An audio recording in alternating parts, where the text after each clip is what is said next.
Salutations, Legion of Doom. Welcome to Podcast The Storm. We're socially awkward outcasts, creating your... God damn it. Weirdos and all-around nerds convene to talk and debate all things pop culture. With me, as always, is my co-host, the Nerdy Occultist, a.k.a. the Authenticator, Dalton L. Mortimer.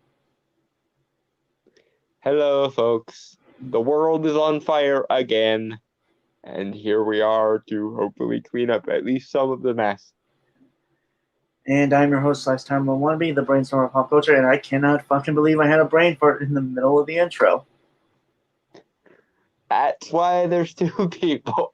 So that one of us fucks up, the other one can pick up the slack. Yeah. So, how is everyone doing tonight? In the immortal words of Slade, it's a beautiful day for the end of the world. Do you mean like Slade as in Deathstroke in general, or Slade from Teen Titans? Teen Titans. The good version. Was specifically quoting the episode, the multi-part episode called The End. Oh. It's what he says at the very beginning, while the sun is rising. It's a beautiful day for the end of the world. Okay, that was a good show. I thought it was appropriate, given that, you know, we seem to be halfway through an apocalypse at the moment, but everything is mostly fine anyway.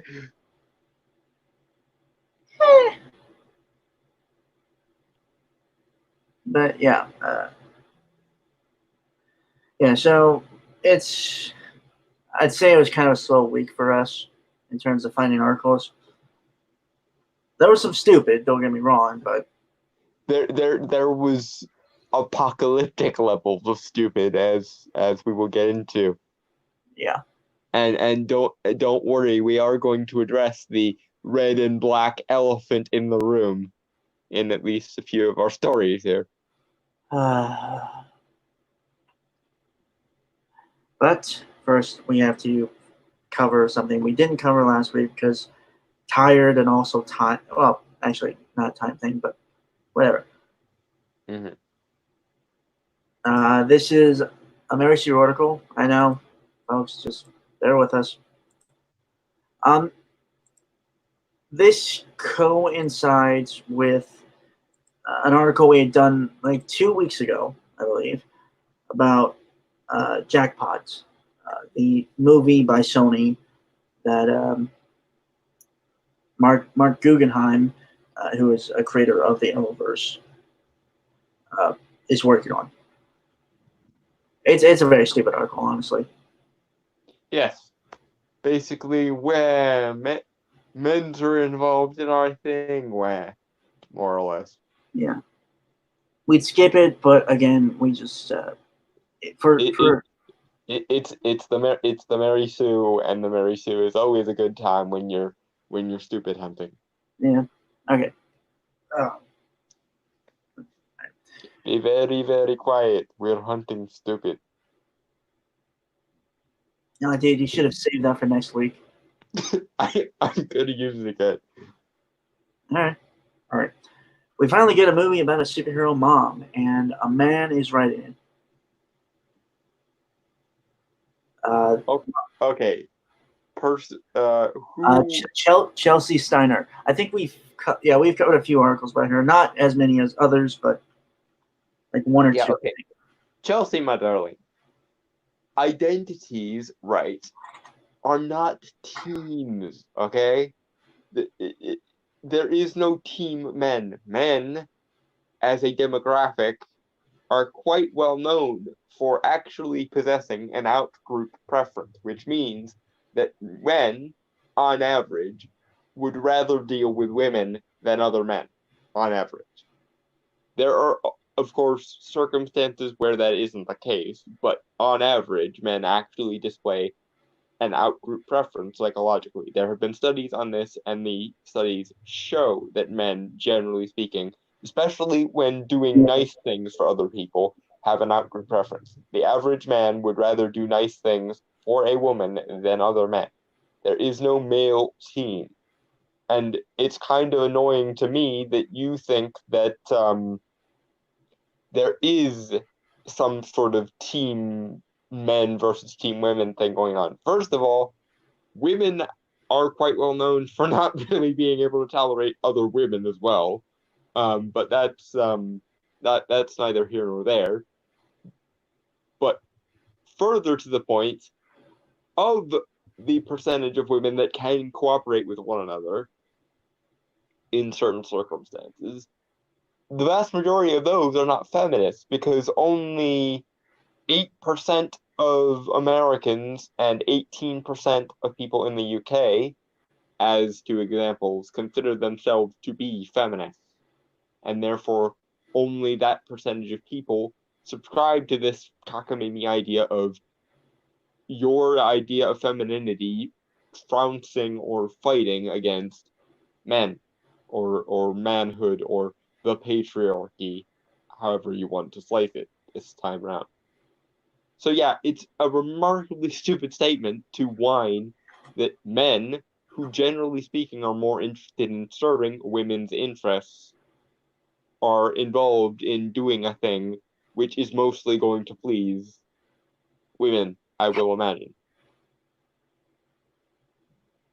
And probably the very self-indulgent, feministy kind of women, not the average woman, because most average women like power fantasies just as much as men enjoy power fantasies, and therefore most women probably prefer stories about women kicking ass and taking names rather than being single mothers. Which isn't to say that single mother characters cannot kick ass and take names, it's just very often there's a level of escapist mentality in these kind of decisions, and therefore women who deal with children all day would very much like to do something other than think about a person dealing with children all day whilst they're watching a movie or viewing a book or what have you.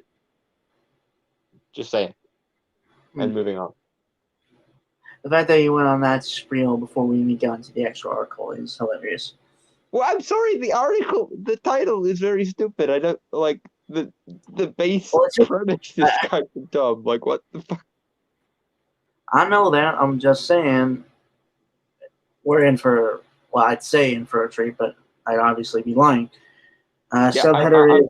I'm going to be repeating myself an awful lot, I have a feeling, but just so we're clear on my position before we even get into the thing, my position is and has always been identities are not teams, and anyone trying to make identities teams also generally likes to be the one to define where the team lines are. And they do so very, very stupidly. Moving forward. Subheader is Mark Guggenheim is writing Sony's Jackpot movie. And that's it. No, that was my response to the subheader. And Chelsea, like, that in and of itself should not be a cause for any verklempt-ness. Like, seriously, there should be no anal sphincter clenching because of that. A man who is quite famous and well known for being involved in superhero shit is currently involved in superhero shit.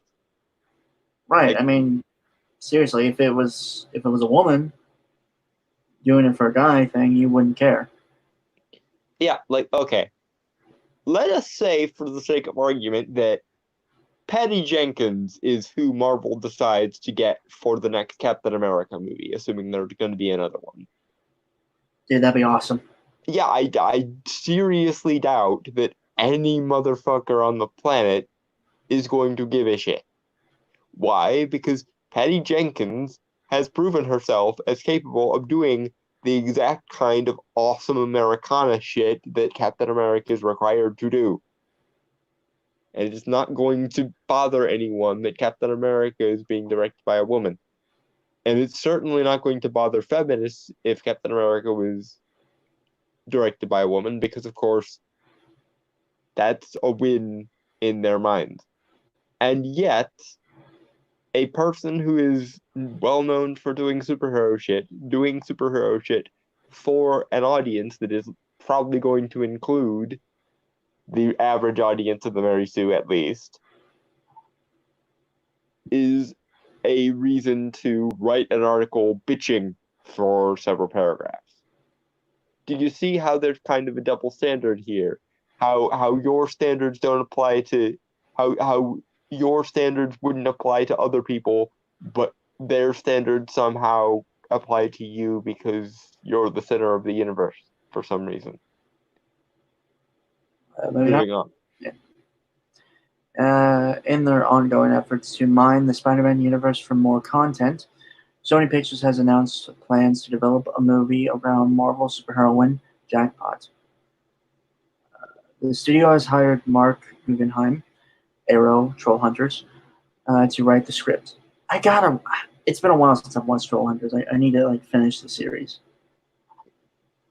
I mean, it doesn't hurt his credentials because Trollhunters is pretty awesome. Granted, I think the vast majority of that awesomeness is down to Mr. Guillermo del Toro, who can't touch anything fantasy related without it being awesome because he's Guillermo del Toro. But that being as it may, it certainly doesn't hurt Mark Guggenheim's credentials that he was involved in both the Arrowverse and Trollhunters. That's a very good sign, in my opinion, anyway. Yeah. Hiring Guggenheim makes sense on a number of levels.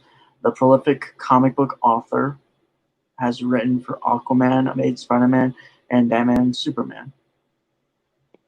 Okay, that I actually didn't know, Yeah, but that's new here. But since you brought it up, you're making a very good case for us not to give a shit that Mark Guggenheim is male. Wait a minute. Okay, so the title is Superman / Batman. So I'm wondering if he wrote Public Enemies? Because it looks like he wrote a team up title. Okay, so to Google we go. That's just something I can't ignore. Hi ho, Dario. To Google we will go. I'll put that on his t-shirt.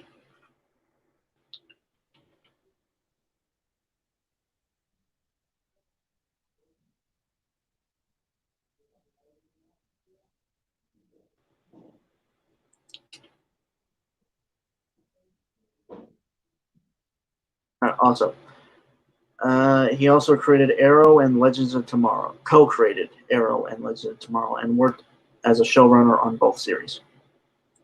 Yeah. Also, if you don't know what a showrunner is, it's basically the guy who does practically almost everything from the writing to pretty much everything.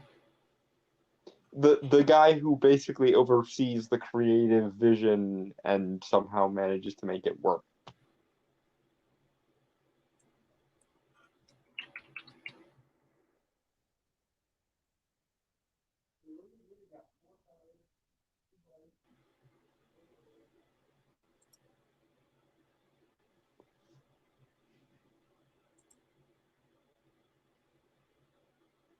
But yeah, no, so far seems like a good choice. And it would be a massive shame and a massive pain in the narcissistic ass to to just throw all this positive meritocracy away because male, wouldn't it, Chelsea? Okay, well, I couldn't really find if he wrote Public Enemies, but I found out that he wrote a lot of other cool stuff. Intern at Marvel in the 90s, colorist, then wrote Aquaman, Wolverine, Punisher, even script for a game called Perfect Dark Zero. Oh, he even wrote The Flash in 2006. Okay, so he clearly knows how superhero dome works. Mm-hmm. Young X-Men. Worked on a comic with Hugh Jackman in Virgin Comics. No more, man. Yeah, no, this guy knows his shit.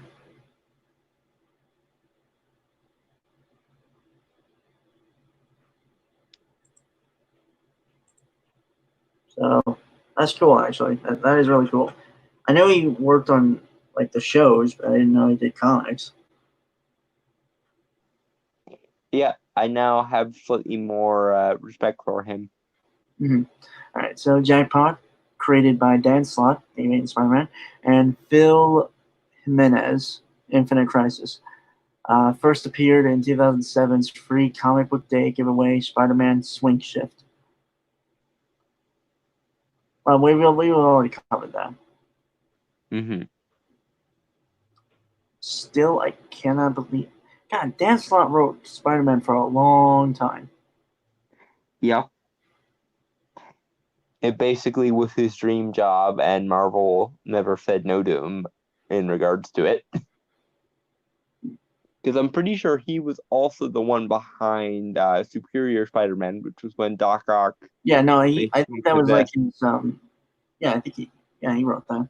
Well, I mean, yeah, I know he wrote that because I bought some comics of Superior Spider-Man that he wrote. Mm-hmm. But at least he can hang his hat on the fact that he was not the one that made Spidey sell his marriage to the devil. That is all Joe Quesada and J. Michael Straczynski, I'm pretty sure.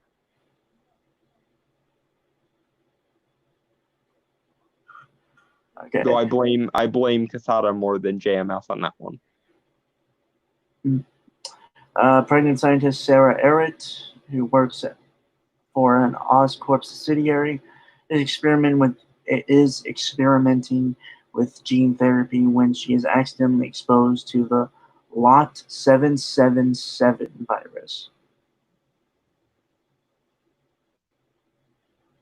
That is literally one of the stupidest names for a virus ever. Well, I'm assuming it didn't have a name, and it was just like various like samples broken up into lots, which is why it's Lot 777. Still, that is like telegraphing that, you know. Yeah, like what's going to happen with this lot number that's a series of sevens in a row? I wonder if anything mysterious or fantastical will happen because of it. Mm-hmm. And lo, the gods of narrative convenience did smile and say, and so it shall be. Alright. After the virus rewrites her DNA, Sarah gives birth to her daughter Madeline and develops super strength. Sarah then joins the initiative and juggles being a superhero with being a mom. Again, not a bad concept. Honestly, I think it just has to be handled right.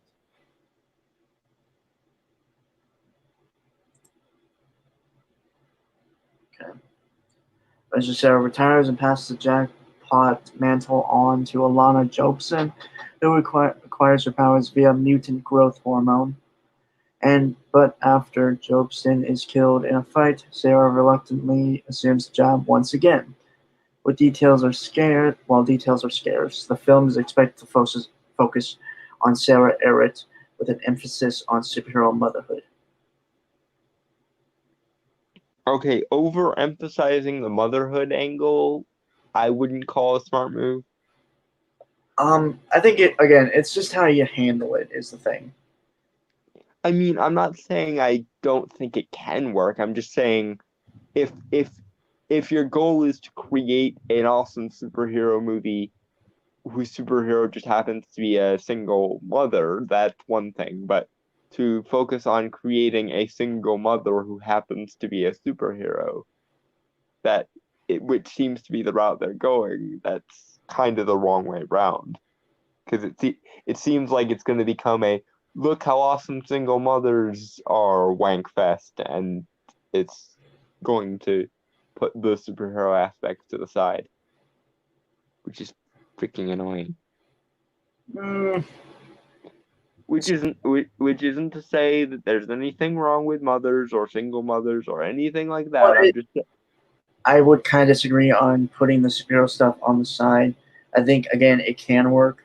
Again, maybe that's just me because I always care more for the person behind the mask than the mask itself. Yeah, your character obsession continues to know no bounds. I mean, I wrote a character like that. Hmm. So.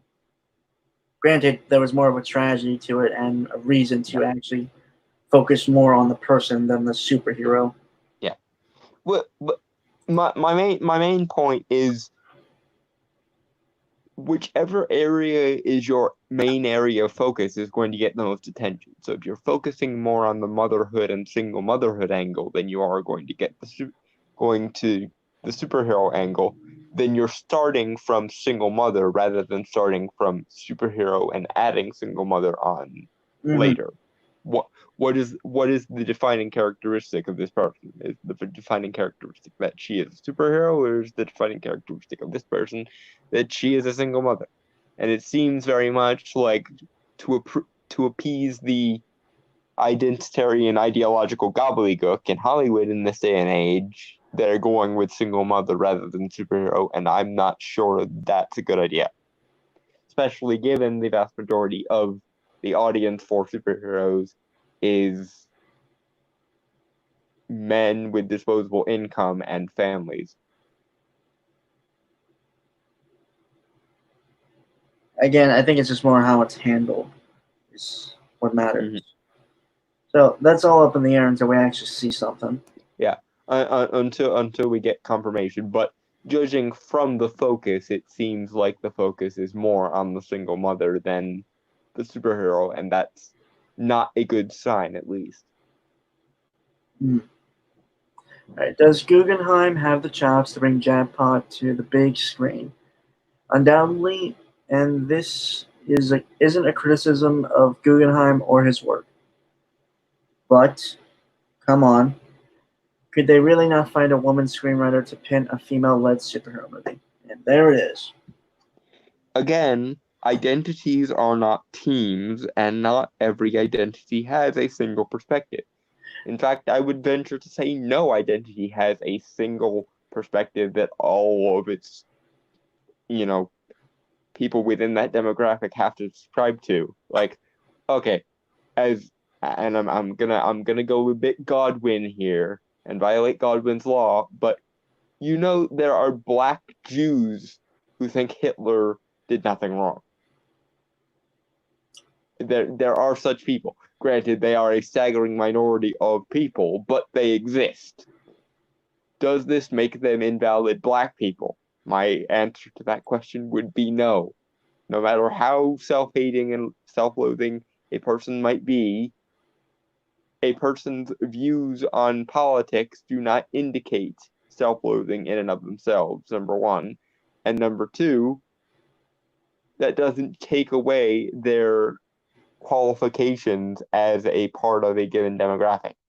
No matter how crazy and right-wing Milo Yiannopoulos is, that doesn't change the fact that he's still a gay icon, and so on. You can't just revoke people's identities because they don't fit the mold of whatever the approved ideas happen to be. And likewise, you don't need to be a part of a demographic to empathize with that demographic. And even then, empathy isn't always fundamentally necessary for understanding something. So you don't even necessarily need empathy for people within that demographic to understand, for example, the hard and fast psychology of a given demographic. That's perfectly possible without getting the messy human emotions anywhere near things. And yet, Chelsea, faced with a man who knows his way in and out of writing, in and out of superheroes, in and out of genre fiction, you're still going to pull the "but my women's" card.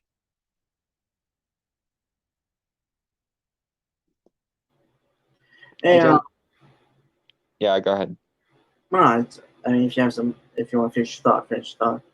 No, that was basically end up my thought. I didn't really have anything after that. Well, I wanted to ask if you could repeat what you said, like the first thing you said.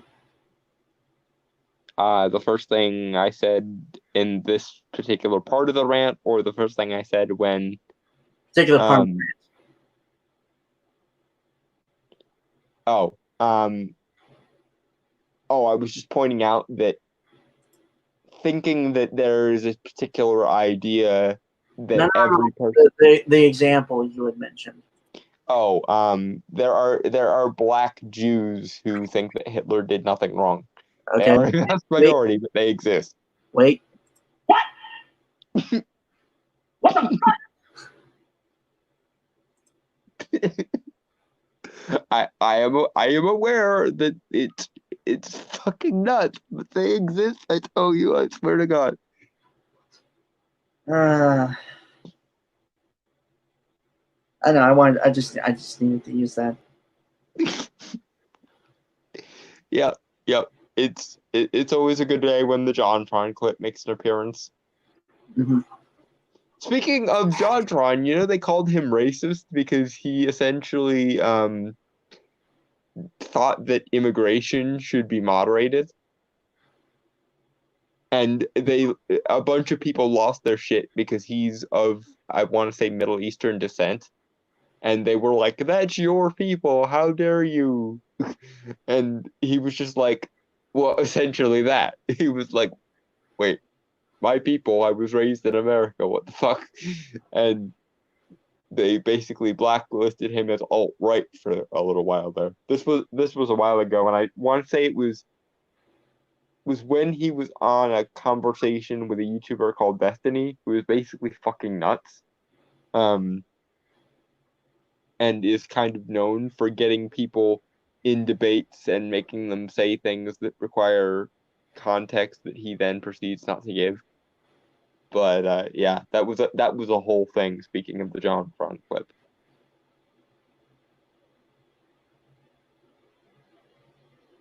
Who's smoking cigars out there?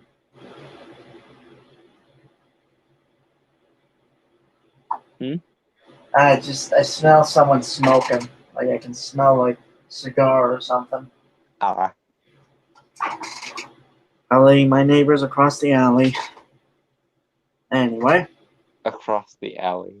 That's a humorous phrase anyway. Moving on. Right, okay.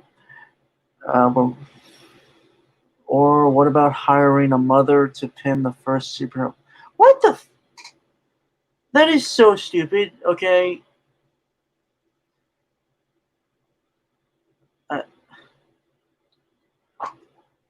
For one thing. Okay.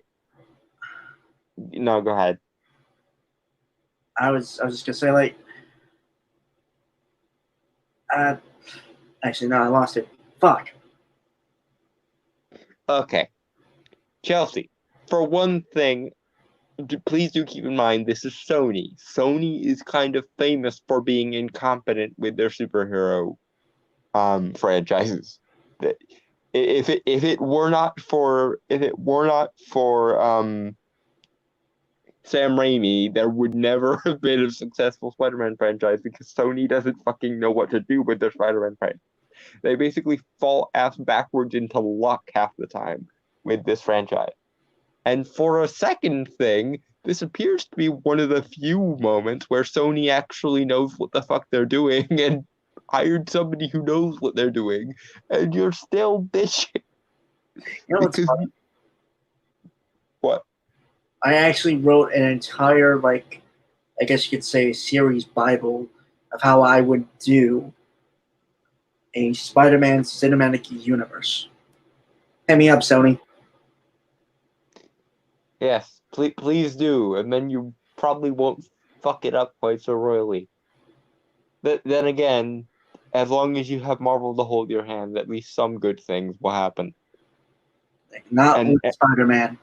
and for the love of God, never let Phil Lord and Christopher Miller go, because they are geniuses and everything they touch turns to awesome. That I will second. But where were we?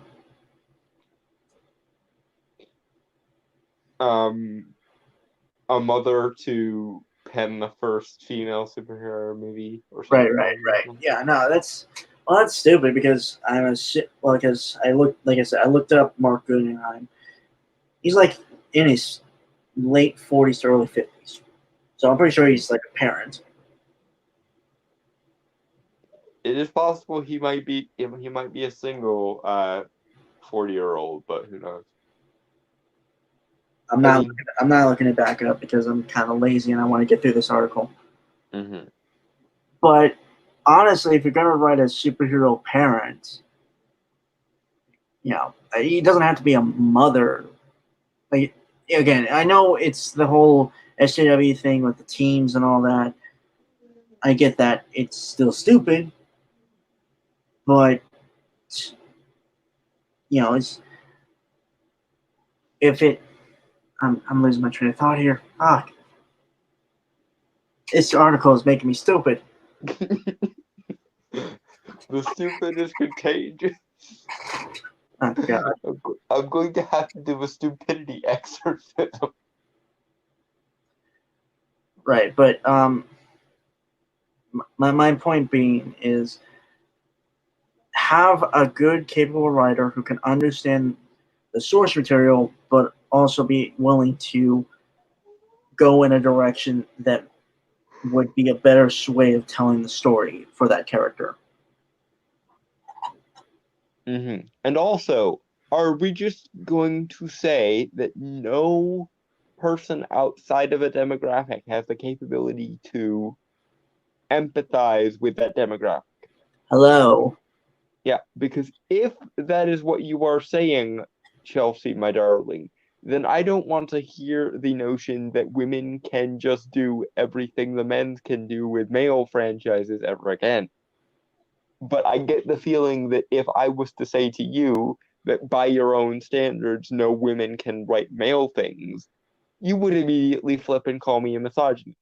And you would actually have a semi decent point to say that, because, of course, women can empathize with male struggles and therefore are capable of portraying them accurately.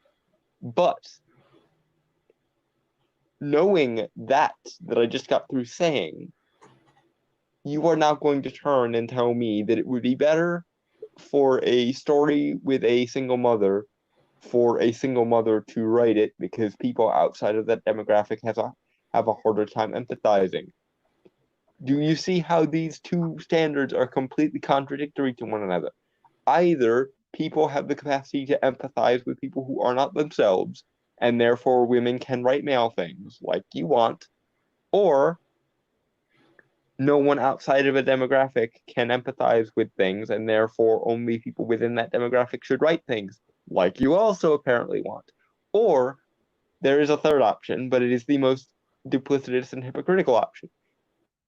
You could resolve this contradiction if you genuinely believe that women have the capacity to empathize with male feelings, but men do not categorically have the capacity to empathize with female feelings. Is that the hill you're going to decide to die on today? Because that is the only intellectually honest option you have left if you want to maintain both of these contradictory stances.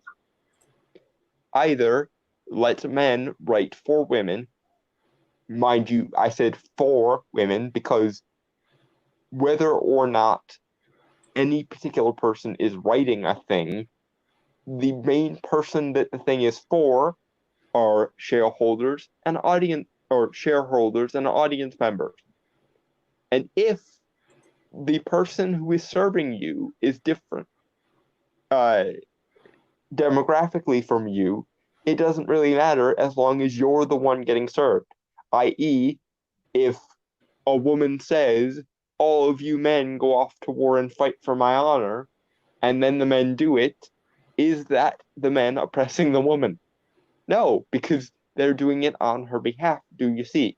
And in this case, this is very much a female-targeted movie. Whether it will be successful or not is a completely different story because most women don't subscribe to the female identity team group that you've got going there. But it's at least pitched as something that women will like.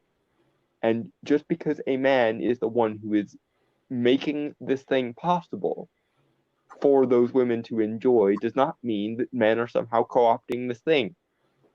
The thing about servitude is you've got to look not at who is doing the work, but who benefits. Because I can guarantee you that in the South of the 1800s and before, the American South of the 1800s and before, even though black men were the ones doing the vast majority of the work, it was still the plantation owner who benefited. So the question is not who is doing the work. The question is who are the proposed benefactors of the work? Who is getting the benefit out of this? And it's supposed to be women, if you are paying attention, Chelsea. Sorry. No, it's good. It's just call me tits.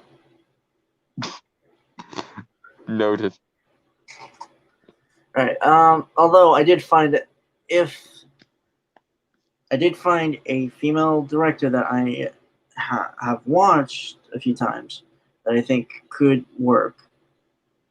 You know, and like alternate universe, you know, if it wasn't Mark Guggenheim, or like she could work in tandem with him. Yeah. Deborah Chow. If you don't know her, she's a writer, director, and writer. I'm looking at her IMDb. I'm looking at IMDb page.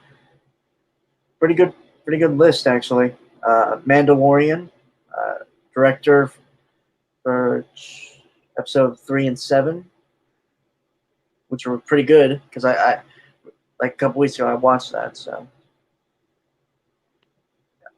Better Call Saul, Man in High Castle. Even Jessica Jones. Okay, yes, she would be another good choice. Or the probably most obvious choice, Patty Jenkins.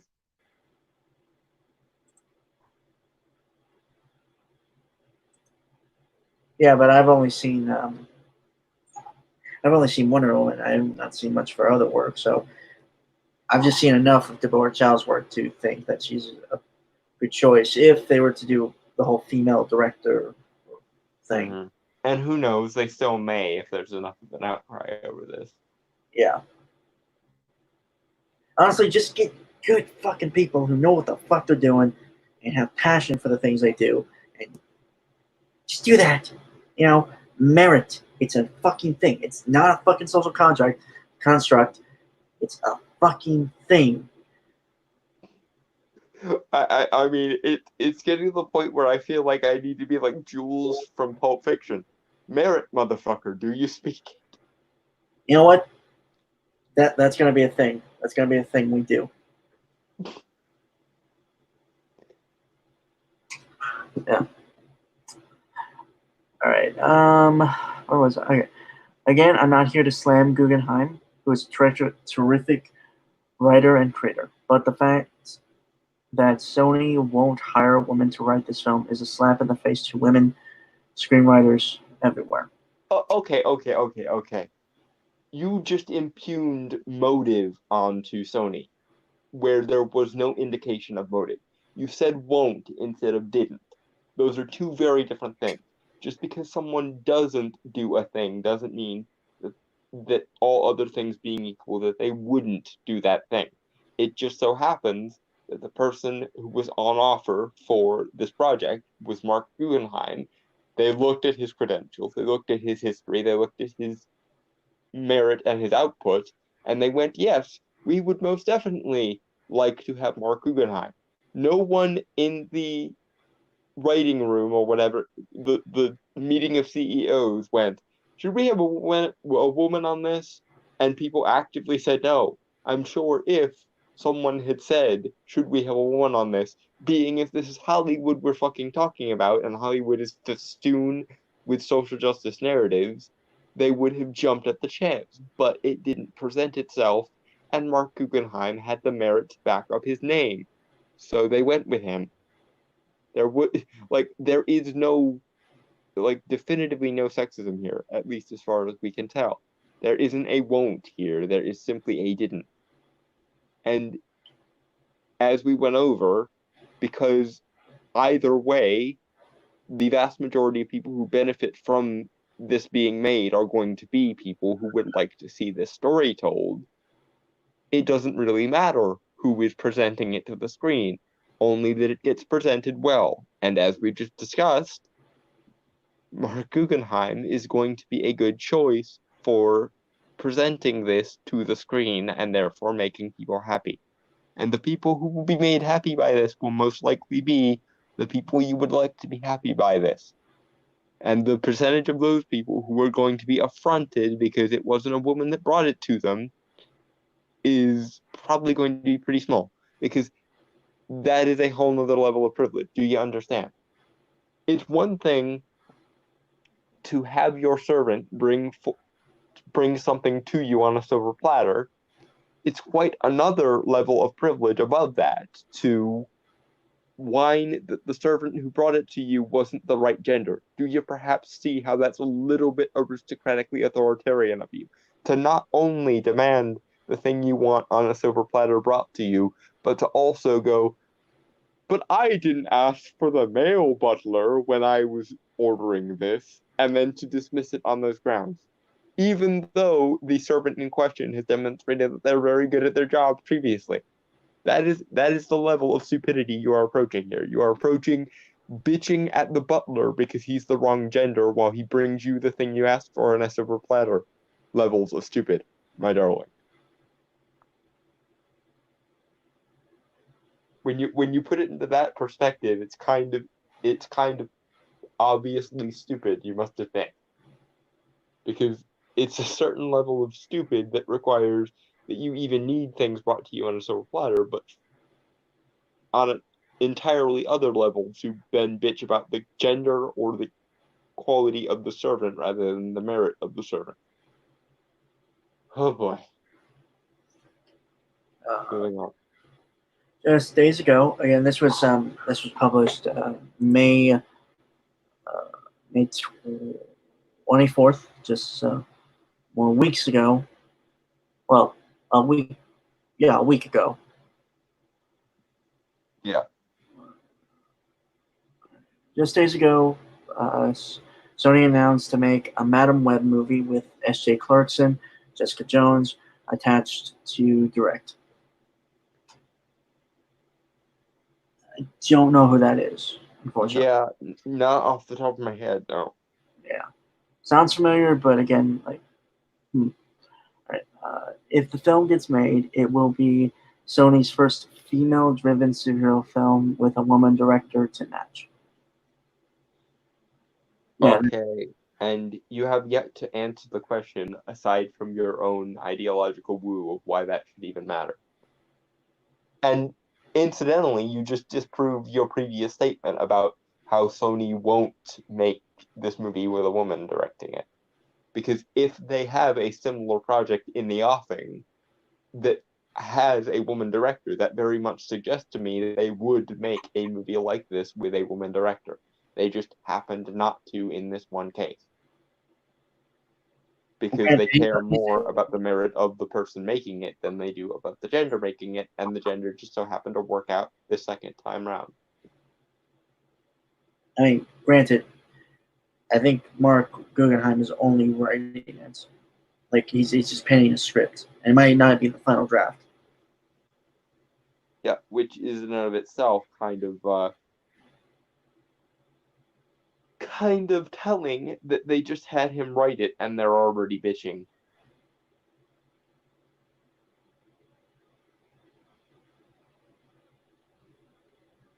Moving forward. All right. This is not to say that only women can tell female-driven stories, but the story of I'm sorry. But you did just dismiss the merits of Mark Guggenheim because he wasn't female, so I'm pretty sure you're being slightly disingenuous here, my darling. It's one thing to say this isn't to say that only women can tell female stories, but if you don't actually act on that position, then you're being a bit of a hypocrite at least. If you're going to actually draw attention to the fact that he's male and not female, then that suggests to me that your actual position is different from the position you're saying you're having, which is the very textbook definition of disingenuous, don't you know? Moving on. Mm-hmm. All right. But the story of a woman juggling heroism with motherhood deserves authenticity and accuracy that only someone who has experienced parenthood could provide. Oh, okay. Dawn, I feel like. Hold on. So I feel like you're going to go on a rant, and I'm going to let that happen. But I also want to mention, because, as I mentioned, I made a character. So after you're done ranting, I'm going to go on my little spiel about that. Okay. But, okay. Just like I'm fully aware it might have been a misspeak on Chelsea's part, but just gonna point this out because otherwise it's going to be the elephant in the room. Chelsea, my darling, fathers are parents. So a man can conceivably experience parenthood, as you put it. Now, granted, that shouldn't even need to be a criteria because experiencing something and empathizing with something are two different things. But let's put that aside for the moment and assume that somehow, the credentials of a parent should matter in this case. Fatherhood is a kind of parent. Fatherhood is a kind of parenting. So a father, by definition, would be able to empathize with the struggles of parenting. And I know single fathers are a lot rarer than single mothers, mostly due to the biases in the family court, but that's a completely different conversation. But they also do exist. So in that last sentence, you basically just completely erase the role of fathers in parenting. And you wonder why people think you have a vendetta against male humans, Chelsea. Okay, done. Okay, so my rant, I say rant, but I'm not sure. It won't be as coherent maybe as Dawn. But it comes from a writer's standpoint, right? Mm-hmm. Anyone can write a certain character, a character that can be different from them. I've done it many times. I think the way mainly is how that character comes off as to the audience and how that character is written by the creator or writer or director or whatever. Right? Mm-hmm. And you don't necessarily have to be you don't necessarily have to be a single mother to write a character about a single mother. I mean, it helps to have the perspective, right? But again, it's the same thing.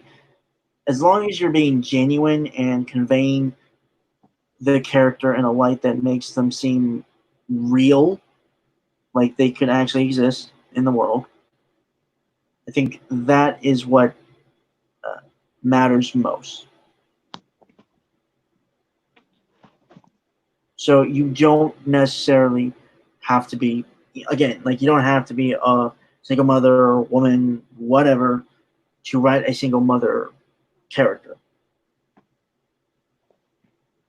And as an example, I will bring up the character I had written myself that had this. This was actually way before we even.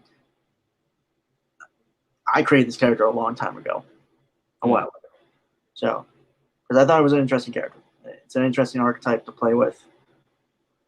But, okay, where to begin?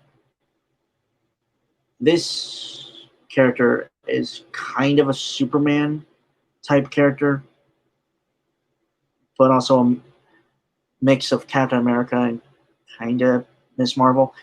Basically, she grew up as a military brat and got superpowers genetic wise.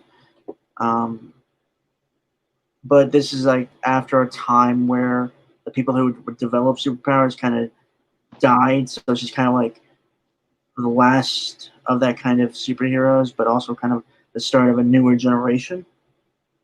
Mm-hmm. And kind of fast forwarding, she's a superhero for a while, and she has a husband who is a firefighter, and they have known about each other's lives for a while, since like teenagers or something, and been together for all that time, kids and all that. And during a forest fire, her husband is there trying to put out the flames and get people to safety, as she is trying to help too. So they're working in tandem with each other. Mm-hmm. And unfortunately, she has to get this group, very large group of people that are stuck, surrounded by burning trees. And her husband is trying to put out the fire to get them out of there. And as she's flying people out on her way back, she finds out her husband got crushed by a burning, falling tree.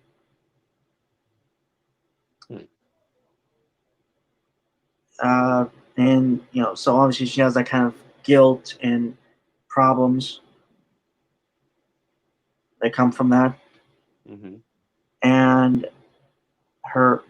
she's trying to reconnect with her kids, who have become distant and stuff like kids do when they lose a family member. And unfortunately, she hasn't been able to do a good job of connecting with them because she's kind of thrown herself into being a hero because she doesn't want to deal with the fact that her husband is dead. God, I feel like I write so dark sometimes. But It's because you actually feel things and you have a depth of feeling. But yeah, and that's kind of the story of that character. I mean, there's probably still more I could do, but general wise, that's that character. Mm-hmm. And I'm not married. I don't have kids or anything, and I'm not a chick. Yes. So, I wrote a single mother character who has this very deep emotional story that she has to go through in order to become a better person and hero. Mm-hmm. So yeah, like I said, you don't necessarily have to share the same type of viewpoint as not viewpoint, but as like kind of life. You don't have to be a given demographic in order to empathize and understand someone within that demographic. Yeah. Thank Dom. Which is what I'm here for. That and making sure that there isn't dead air. There'd probably be a lot if you weren't here. So yeah. Alright. Where was I? Okay. Women screenwriters already struggle to make it in a male-dominated industry, a struggle that is compounded when you get pregnant and become a mother. Film and television sets rarely offer any sort of childcare, and maternity leave for screenwriters is non-existent. That is actually something I didn't know, and interesting. Okay. Few things, though. Number one, Everyone struggles to be a screenwriter because it is a high stress, high risk, and often high reward, but that's neither here nor there, job. The more high class or the more high clout a position is, the more competition there is going to be to fight for that position. And generally speaking, people who do not have to devote half of their lives to raising children, one of the most fundamental purposes of human life, are going to do better at it than those that do because they will be dividing their time less. And not to shame motherhood, because motherhood is a beautiful, wonderful thing, but if you are hoping to be a screenwriter or any other high stress, high risk job, and then you proceed to get knocked up in a culture where we have things like birth control and abortion and all other kinds of protections for not getting knocked the fuck up, there is at least some part of that that is your own fault. And by no means am I saying, therefore, don't have kids or don't try to juggle kids with a career. If you want to, then, mazel tov to you. All the luck in the world is all I can say. But do not then proceed to act surprised when, because you are devoting your life to two very important tasks, namely your career and becoming a mother, and hopefully raising a sane, stable child, don't act surprised when, because you are splitting your limited resources and limited time between two very important tasks, if both of those tasks somehow get in the way of each other. Because generally, when men do these things, they do them at the exclusion of their home lives, and therefore they do better because they can focus more. When you have if you have two people with similar amounts of resources doing something, and one of those people splits their resources between two different things, and one of these people largely does not split his resources and only focuses on one thing, the person who only focuses on one thing is most often going to do better. And also, in Hollywood, screenwriter is often a very high demanding position, which means they don't expect you to be off call. Because if you're the screenwriter, then you are in a large amount of control over the production. And if I were a CEO or a casting agent, and I had the choice between two screenwriters, one of which was going to be on call at all times because he was a professional, and one of which was going to be off call at least some of the time because she had the potential to be a mother, I'm probably going to go with the one that's going to be on call at all times because it's a safer investment and requires a lot less of risk on my part, which also might explain why women, generally speaking, go less far in these kinds of situations. Because if you are expected to be on call as part of your job, and you can't be expected to be consistently on call because you're also a mother or taking care of a child, then you're not going to go as far in your position than you otherwise would. And the same would be true with a single father, by the way. It just so happens that being a single father is a lot less common because there's a bias in the family courts. But being that as it may, if there was an epidemic of single fathers in civilization, then people might look sideways at a man who was likely to be a single father because he's also going to be splitting his time and attention between his job and his home life.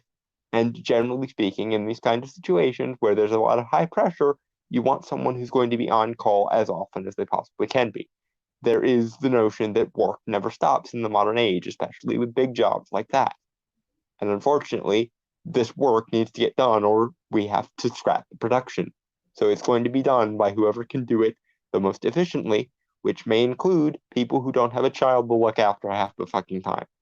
Sorry, but that is the way the cookie crumbles. Moving on. Yeah. Good.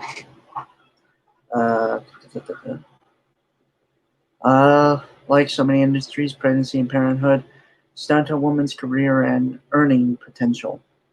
And no one's surprised, pregnancy discrimination is a major problem in the entertainment industry, as it is in every other industry. It's not okay. No one is saying, ew, pregnancy is icky, I don't want to hire pregnant people. That would be pregnancy discrimination.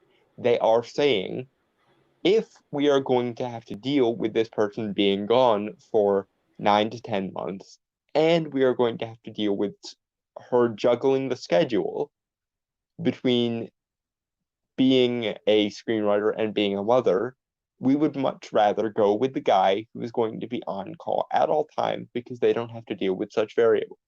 That is not discrimination. That is simple, essentially job marketing.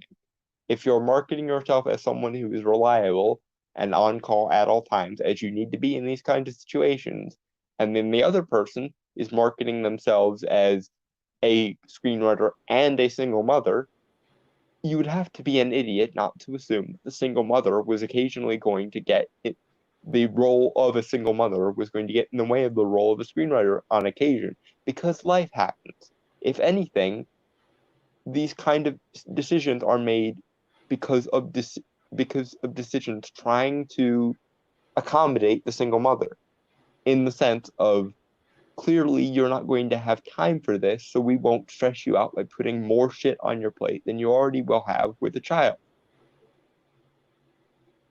Unfortunately, these decisions are decisions that are made largely by women because many women desire to have both a high power career and a stable home life.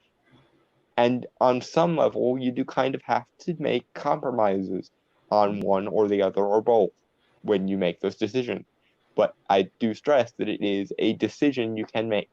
If you don't want to deal with pregnancy discrimination, as you put it, my darling, then either wait to get pregnant until you have a stable enough financial career so that you can hire, a nanny, or leave your husband home with the baby or what have you, or wait until you're established screenwriter and then you can make the calls and call the shots and change the schedules.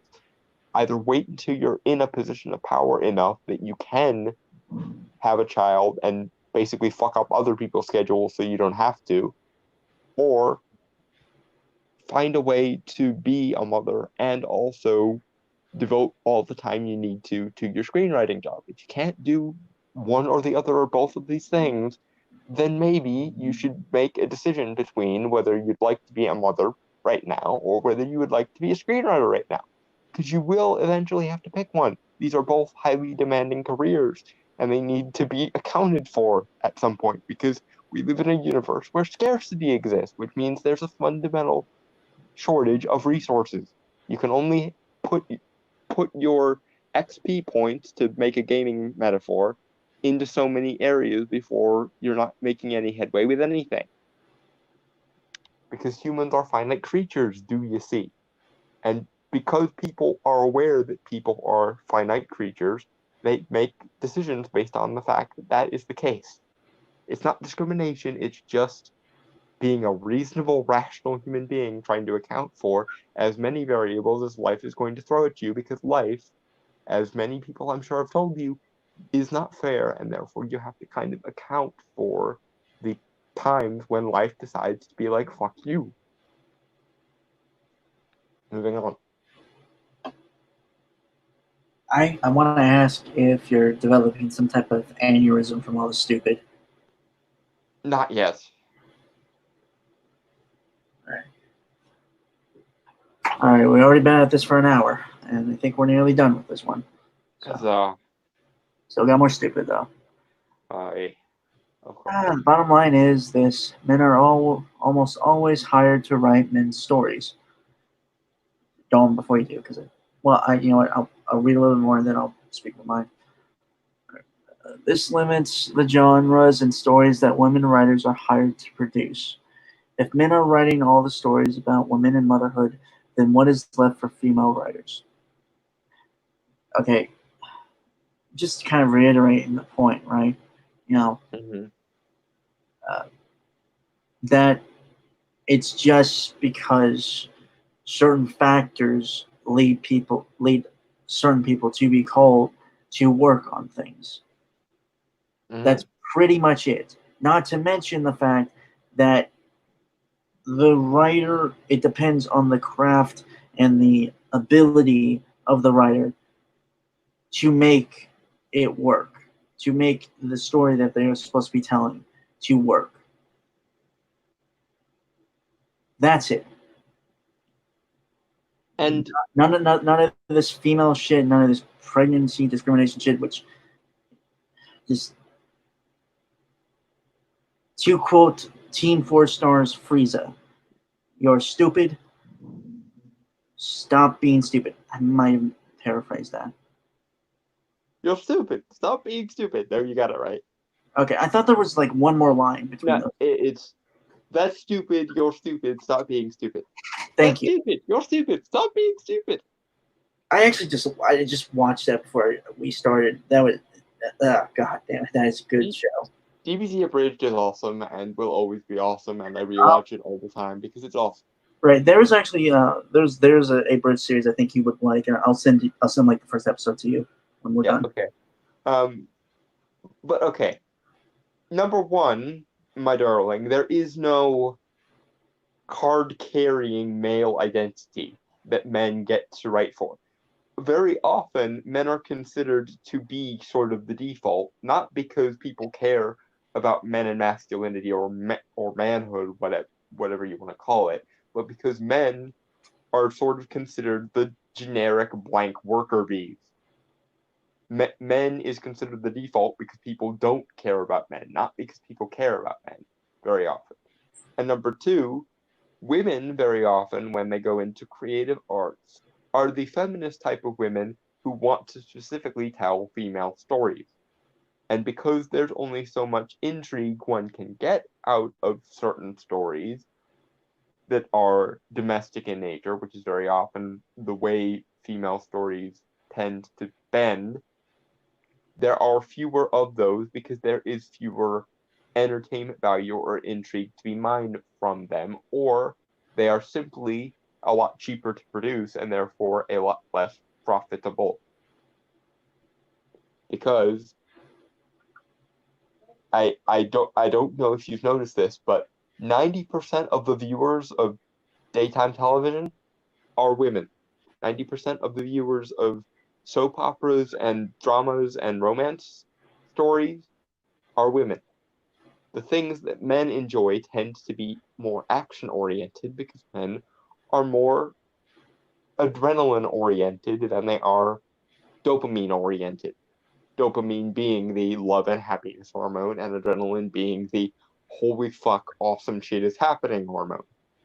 I realize I'm oversimplifying for the sake of humor, but I'm doing it for the sake of humor. Hey, okay, so Chrononaut is with us. What's up, Chrono? Or I think he was. Are you logic explaining people again? It will be a crime soon. Yes, I'm fully aware that I will be lynched someday for the capital offense of making sense. But today is not that day. It is strange times we are living in. Strange, stupid times. I am fully aware that someday someone will knock on my door and someone will ask me, "Where is your license for making sense, sir? Have you renewed your making sense license recently?" And I will say, "I have no making sense license, sir. I just have a natural knack for it." And then they will cart me away for illegally making sense without a permit. And probably burn me at the stake because they will be so irony deficient by then that burning someone who practices the occult will go completely unnoticed by them. But today is not that day.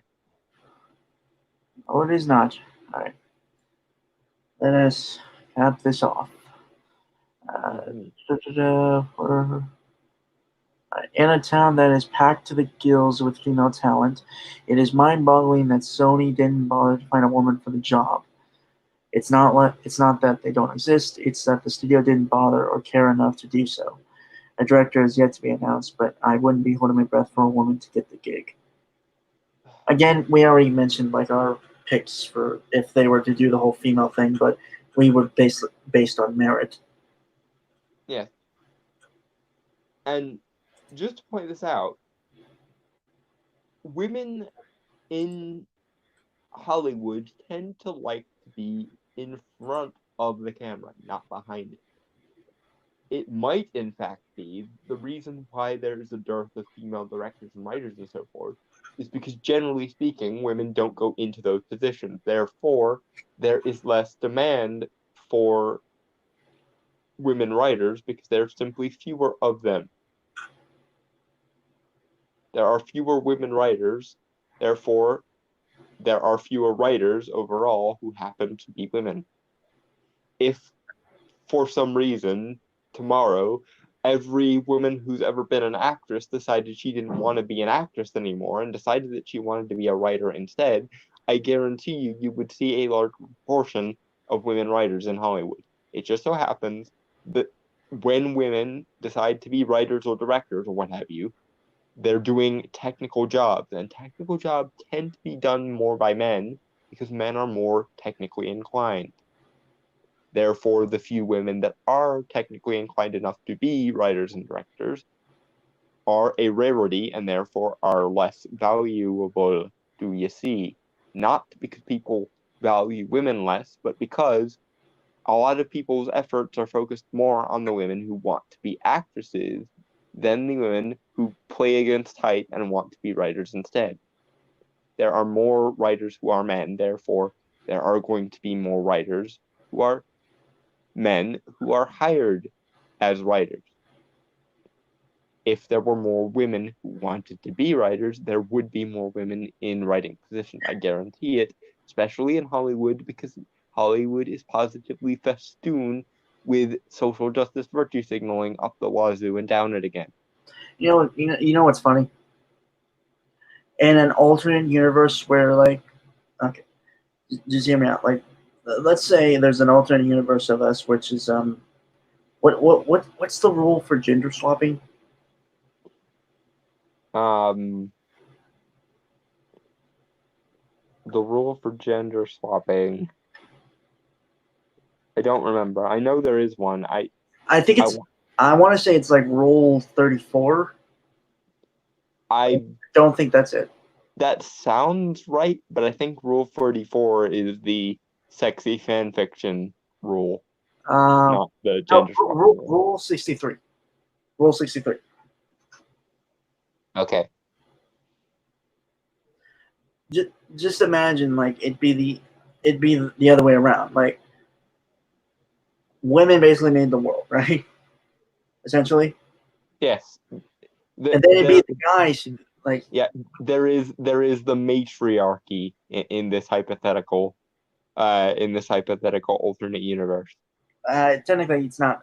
It's not, because I am a big believer in the multiverse theory, so there probably is a universe out there. Well, yes, I'm sure there is a universe out there with a matriarchy and meninism as opposed to a patriarchy and feminism and what have you.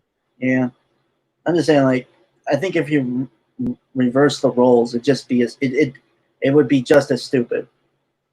Yes, it would be, because in that hypothetical alternate universe, women would go out of their way to protect men, and men would then go on bitching about it and say how their freedoms were curtailed by women trying to protect them.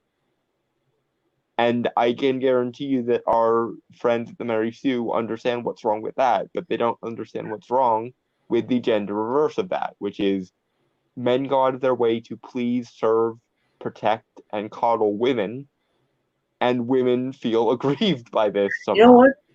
Again, what would be super funny is that technically in that reality, the Mary Sue would be called the Gary Stew. Yes, and it would basically be a social faux pas to be a women's rights advocate instead of a men's rights advocate. I wonder what mine. You know what? I would probably still be a women's rights advocate in that timeline, and therefore, like, either way, that universe's version of us would be running against the grain, and therefore we'd be fucked. Funny enough, our names wouldn't have changed, like our titles. I mean, Yep, no. Chrononaut says, if it goes down, me and Grim are becoming supervillains. We need a researcher. Ah, noted. Uh, I don't know what I'd do if I wasn't doing this. He's talking about we once had a lengthy conversation about what we would do in the event of an apocalypse, and my appointed role was basically as the token healer and or like librarian of the rebooted society commune that we were founding. I would, you know what? I feel like there would be a few roles suited for me. I imagine you being like the Negan style, like the chieftain almost. Either that or some type of roaming vigilante Ronin nomad. So sort of like a Mad Max character. Man with no name kind of deal. Yeah, no, Mad Max would also be appropriate.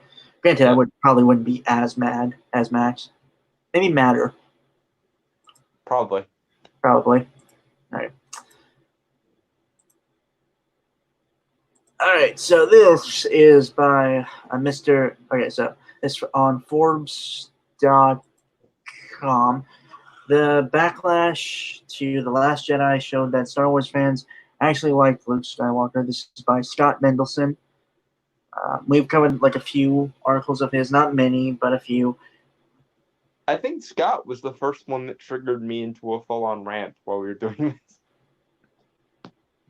Because he was being that disingenuous. Let's see if that's changed. I wouldn't put money on it though if I were you. Yeah.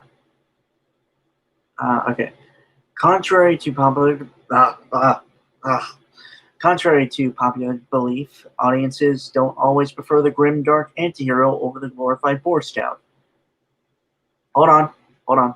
I'm sure there's a button for this, like a sound for this. Yeah.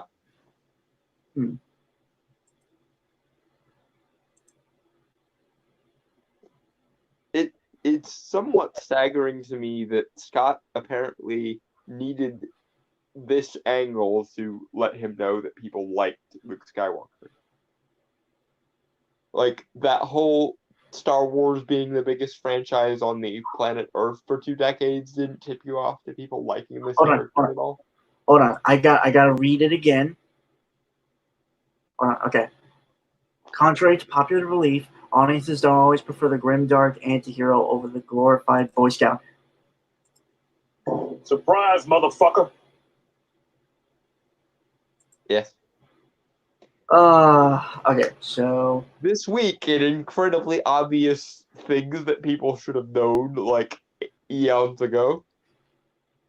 We have Scott Mendelson once again saying the most obvious fucking thing in the history of humanity.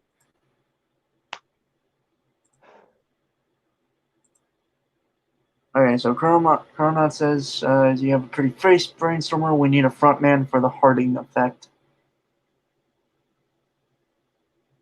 You know what? To quote Vegeta from Team 4-Star, bitch, I'm adorable.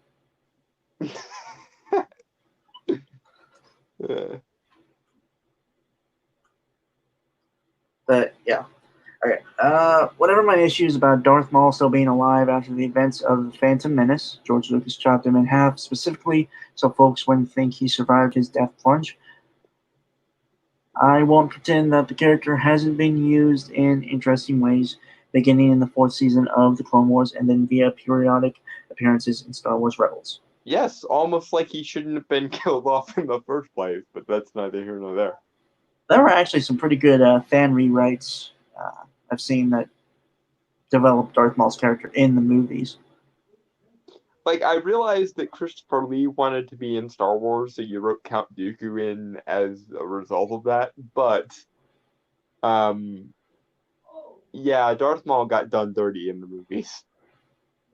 Oh yeah, but he became badass.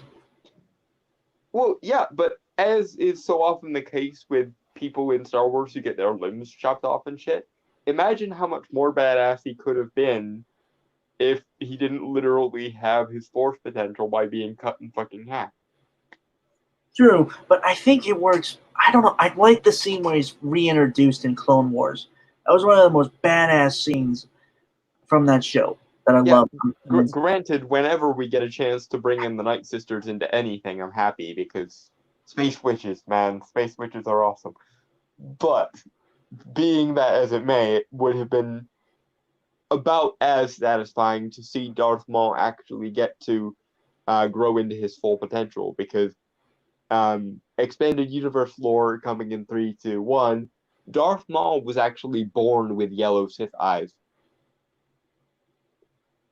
And his mother, as in his biological mother, was Mother Talzin. So imagine how badass he could have been if he had grown to a full Sith Lord fully intact. I do remember someone doing a video, like doing a what if, because I watch those sometimes when I'm bored. Of Yeah. what if Darth Maul was a Jedi? Oh yeah, I remember that one. He would have been trained by Mace Windu, apparently, like in that what if scenario pitched, Mm-hmm. which I think would have been cool. And also, again, like story wise, like storytelling purposes, that would have been fucking awesome because you would have had a Jedi constant. It could have been a nice, different, like you could have had a Jedi constantly in challenge with the dark side because he's a natural born Sith in a way. Yeah. Also, I really hope that somewhere in the new canon, Mace Windu put the knowledge of how to channel the dark side into a holocron or something, because that would solve like 90% of the Jedi's problems if they would just stop being so puritanical about, ew, my light side is evil, herder. If they would just strive for some kind of balance and basically be gray Jedi instead of puritanical douchebags, that would solve 90% of the problems with the Order. Granted, I think most sentient life always goes to too far extremes most of the time, and it takes that kind of outside perspective, like we have as an audience, to really see True, that. but it's true, but in the original canon, it's made clear that the Jedi and Sith both devolved from an original order called the Jedi, who basically were beings that were well versed in both dark and light and strove for balance. Right. Yeah, no, I'm aware of that. It just, I think And after like 90% of the problems in the Star Wars universe are the light side becomes stuffy douchebags, and therefore the dark side become uppity pricks as a result of them being stuffy douchebags. It's 90%. They pissed us off, and now we're going to go and piss them off, and back and forth for I freaking millennia. really I've always viewed most like the most Sith. Um, I mean, not even to mention like all the terrible shit the Jedi did. I mean, the Sith are bad, but goddamn, I mean, the Jedi committed genocide. Yeah, that whole only Sith deal's an absolute line there, Obi-Wan. Really?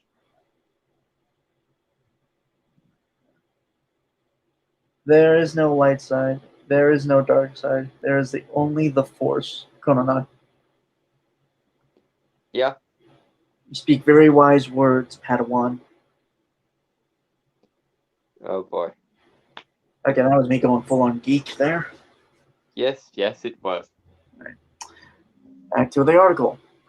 He popped up as a secret man behind the curtain baddie in the end moments of Solo, a Star Wars story.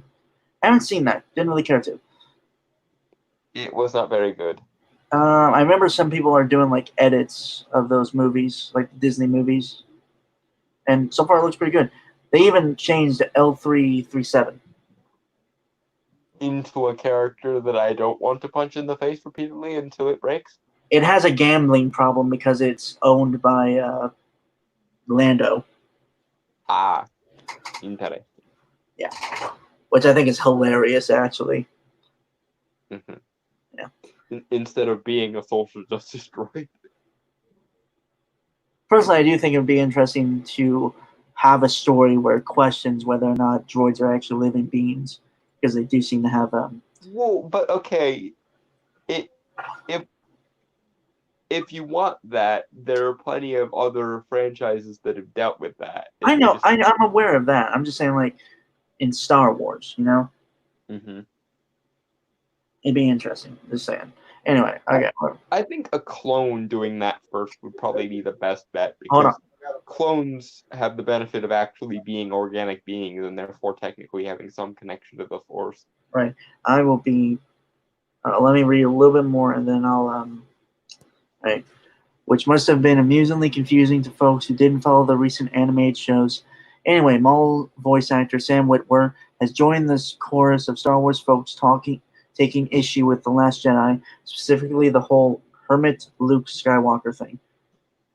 Be right back. Okay. I have to help with. Okay. Him being a hermit wasn't the thing that people were objecting to. Him being a nihilistic sad sack who doesn't believe in people's capacity to change, even though people's capacity to change was the whole thing that he was betting on in episode 6, was the thing that pissed people off. No one objects to Luke being like a wise old Merlin-esque figure. Hell, that was Yoda's whole shtick in the original trilogy, and no one had a problem with that. The problem was changing his life philosophy from anyone can change, there is always good in you, and life is generally worth living and also worth fighting for, to, fuck it, burn it all down because I don't want to deal with this shit today. That was what people objected to, was the philosophical implications more so than him being a hermit. Like no, like granted, I think people would have been a lot happier if it was expanded universe Luke, because expanded universe Luke had the benefit of actually being a competent Jedi Master. When if you actually look in the original trilogy, Luke Skywalker, and there are reasons for this, namely the entire order being fucking obliterated, but Luke Skywalker is the worst Jedi Master in the history of the Order. He kind of sucks at the Force. Let's be clear. The only reason why Vader didn't completely decimate him was because of that whole I was boiled in lava and lost like 80% of my Force ability thing. Um, but yeah, Luke in just the movies is a terrible, terrible Jedi Master. But at the very least, when he ended Return of the Jedi, he had the right attitude of a Jedi Master.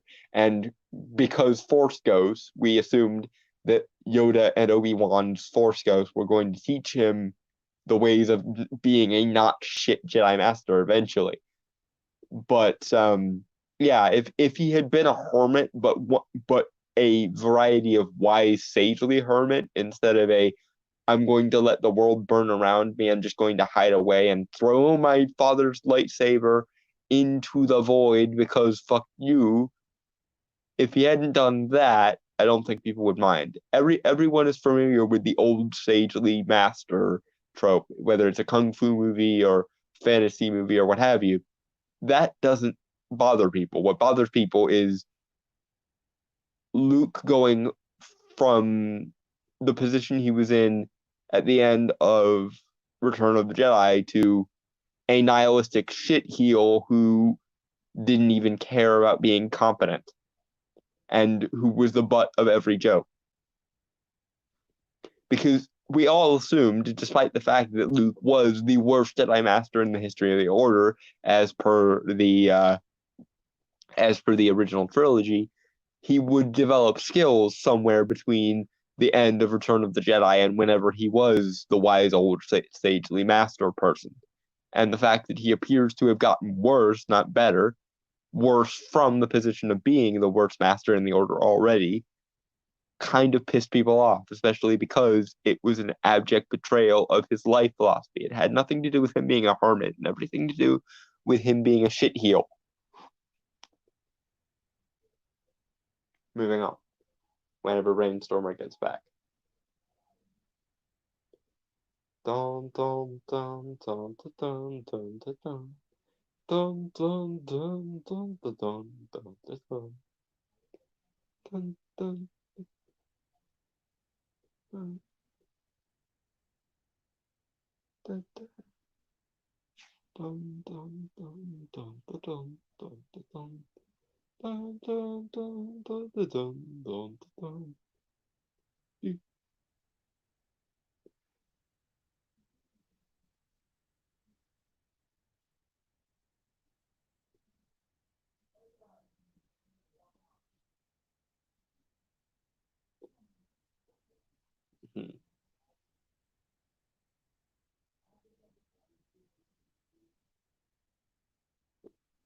Holy shit, it's 9:30 already.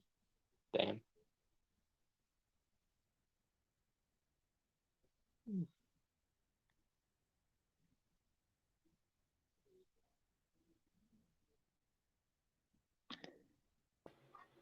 I am back. Huzzah. Alright, so brief recap. Yeah. My position was nobody objected to Luke being a hermit. What people objected to was the complete change and in his life philosophy and the fact that he actually got worse between where he ended in the original trilogy and where he begins in Last Jedi. No Right. one would have objected if he was the old wise badass hermit like Yoda was in Episode 5. What they objected to was It the would have fact that made he basically it would have made more sense. yeah. Given that he's apparently done nothing but sit and meditate with two Force ghosts of two of the most powerful Jedi's of the previous order, for several decades, you would think he would upgrade his skills at some point. Yeah. Okay. Oh yeah. Also, shout out to Sam Witwer for being. Well, he's always been a fan of Star Wars. Mm-hmm. Oh, by the way, if you don't know who Sam Witwer is, he is the voice of Darth Maul in the Clone Wars, and he also played Star Killer in the Force Unleashed games. Yeah, he's an actor. I don't know if he's American though. I think he is. But yeah. If he is, then he fooled me because I always assumed he was like British because of Darth Maul's accent. Great actor. Just Mm-hmm. he did play on an Americanized version of a UK show called Being Human. Oh, okay. Who was he in that? The vampire. That was him. Yep. Odd. Yeah. I watched that show actually when it came on. Yeah, it was pretty good. Yeah, it wasn't bad. I liked it. For what I can remember of it. Right. So here's what he said. Last Jedi, to me, felt like a movie made by a guy who hadn't quite done his homework. I think Rian Johnson's a talented guy, but Bruce Lee didn't develop Jeet Kune Do without learning Kung Fu first. You can't reinvent Star Wars without knowing Star Wars first, and he didn't, for me, making a compelling argument for why Luke didn't go and help his sister. Yeah. First time in I think forever that I've ever agreed with Scott Mendelson or anything, but No, that's not Scott. That's Sam Witwer. oh, that okay. Never mind. But yeah, I'd agree with that. Yeah. Although I think it is a little bit of an understatement to say that he didn't do his homework. I think he honestly did his homework and then decided to do the reverse of everything he saw in his homework. He decided to burn the homework, and then write something completely different and just turn that in. Basically. Yeah. Like, how can I make anti-homework in this case? Was basically his approach to everything. All right, this is just my opinion, guys. There were a lot of things in Last Jedi I found compelling in a Ryan Johnson filmmaker point of view. They just didn't fit into Star Wars. I don't think he did his Star Wars homework, the themes, what's it about, and what the characters are about. But as a standalone film, I don't know what the Jedi. If I don't know what the Jedi are or who Luke is or what he represents, I think there's some compelling things in there. If that's meaningful to you, that's awesome.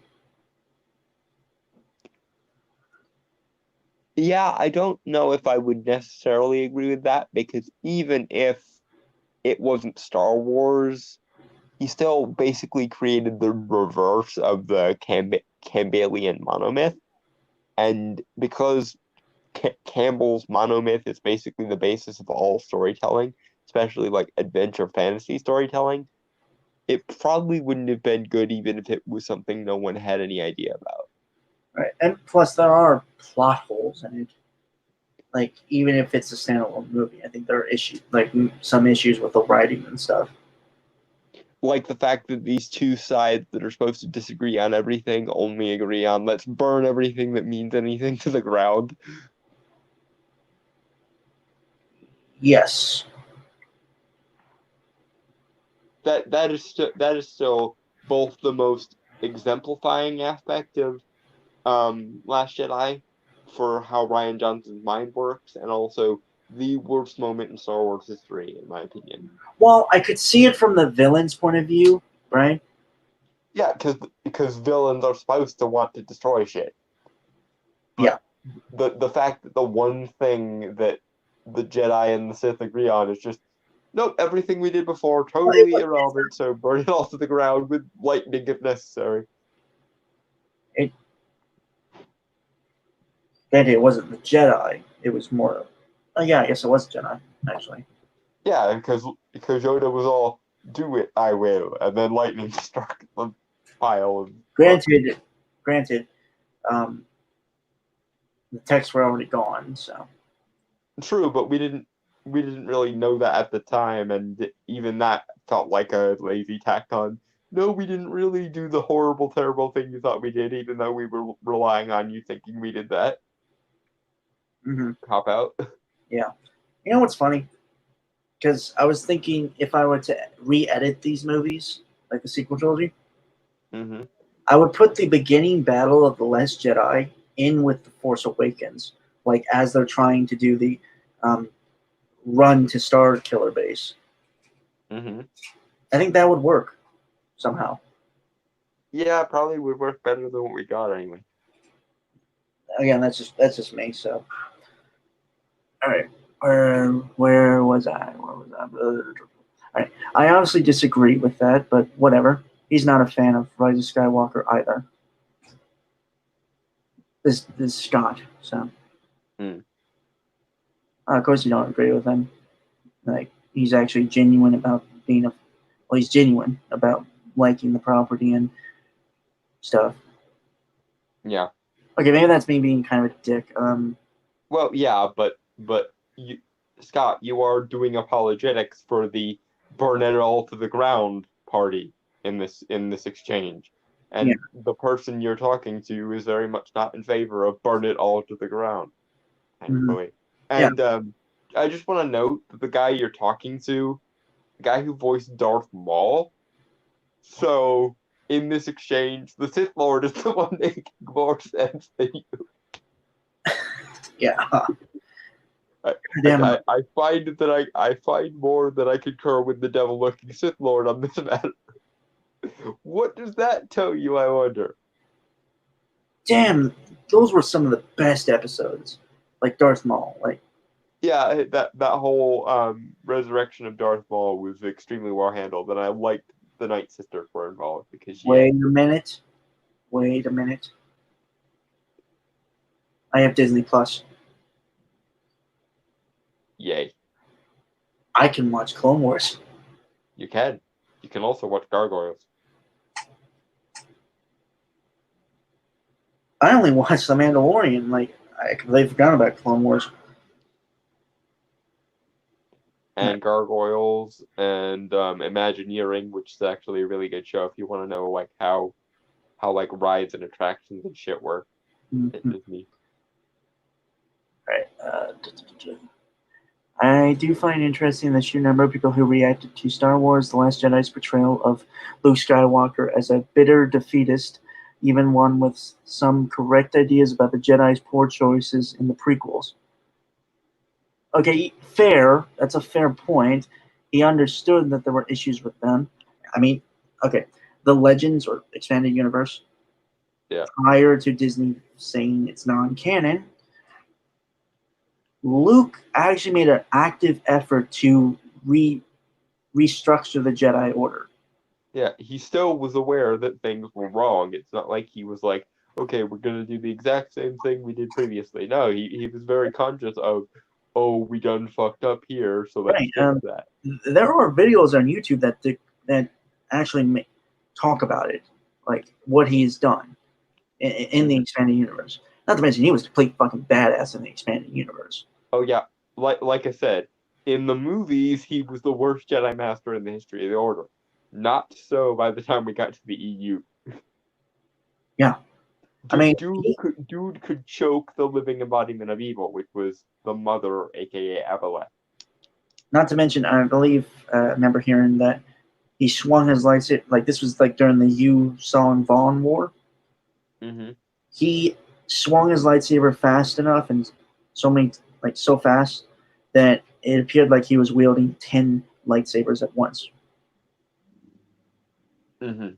Yeah, but no, he understood that. Like he wasn't as strict on like relationships or like the whole like yeah, I think he actively encouraged people to find people to love and stuff. Which, to be fair, is partly probably because there was no Jedi Order at that point, and they needed to get their numbers back up. But Well, that and probably also because I think that's why Darth Vader was even created. yeah, the whole deny every part of your emotions, even the good ones, was probably not a good line to strike there, and therefore the force was out of balance. Mm-hmm. Yeah. For the record, I'm trying to work on a rewrite of the whole sequel trilogy. That's taken a long time. It's going to take a while, I'm sure. Uh Spread that out in like 5 years. huh. Yeah. 5 years later. Yeah. All right. Where was I? With a big "Not My Luke," some Star Wars fans wanted to see Mark Hamill's Luke Skywalker in the manner in which they were accustomed, namely as a classic take-charge hero who would storm into the battlefield and take out the First Order with a lightsaber. See, No, not I don't I necessarily.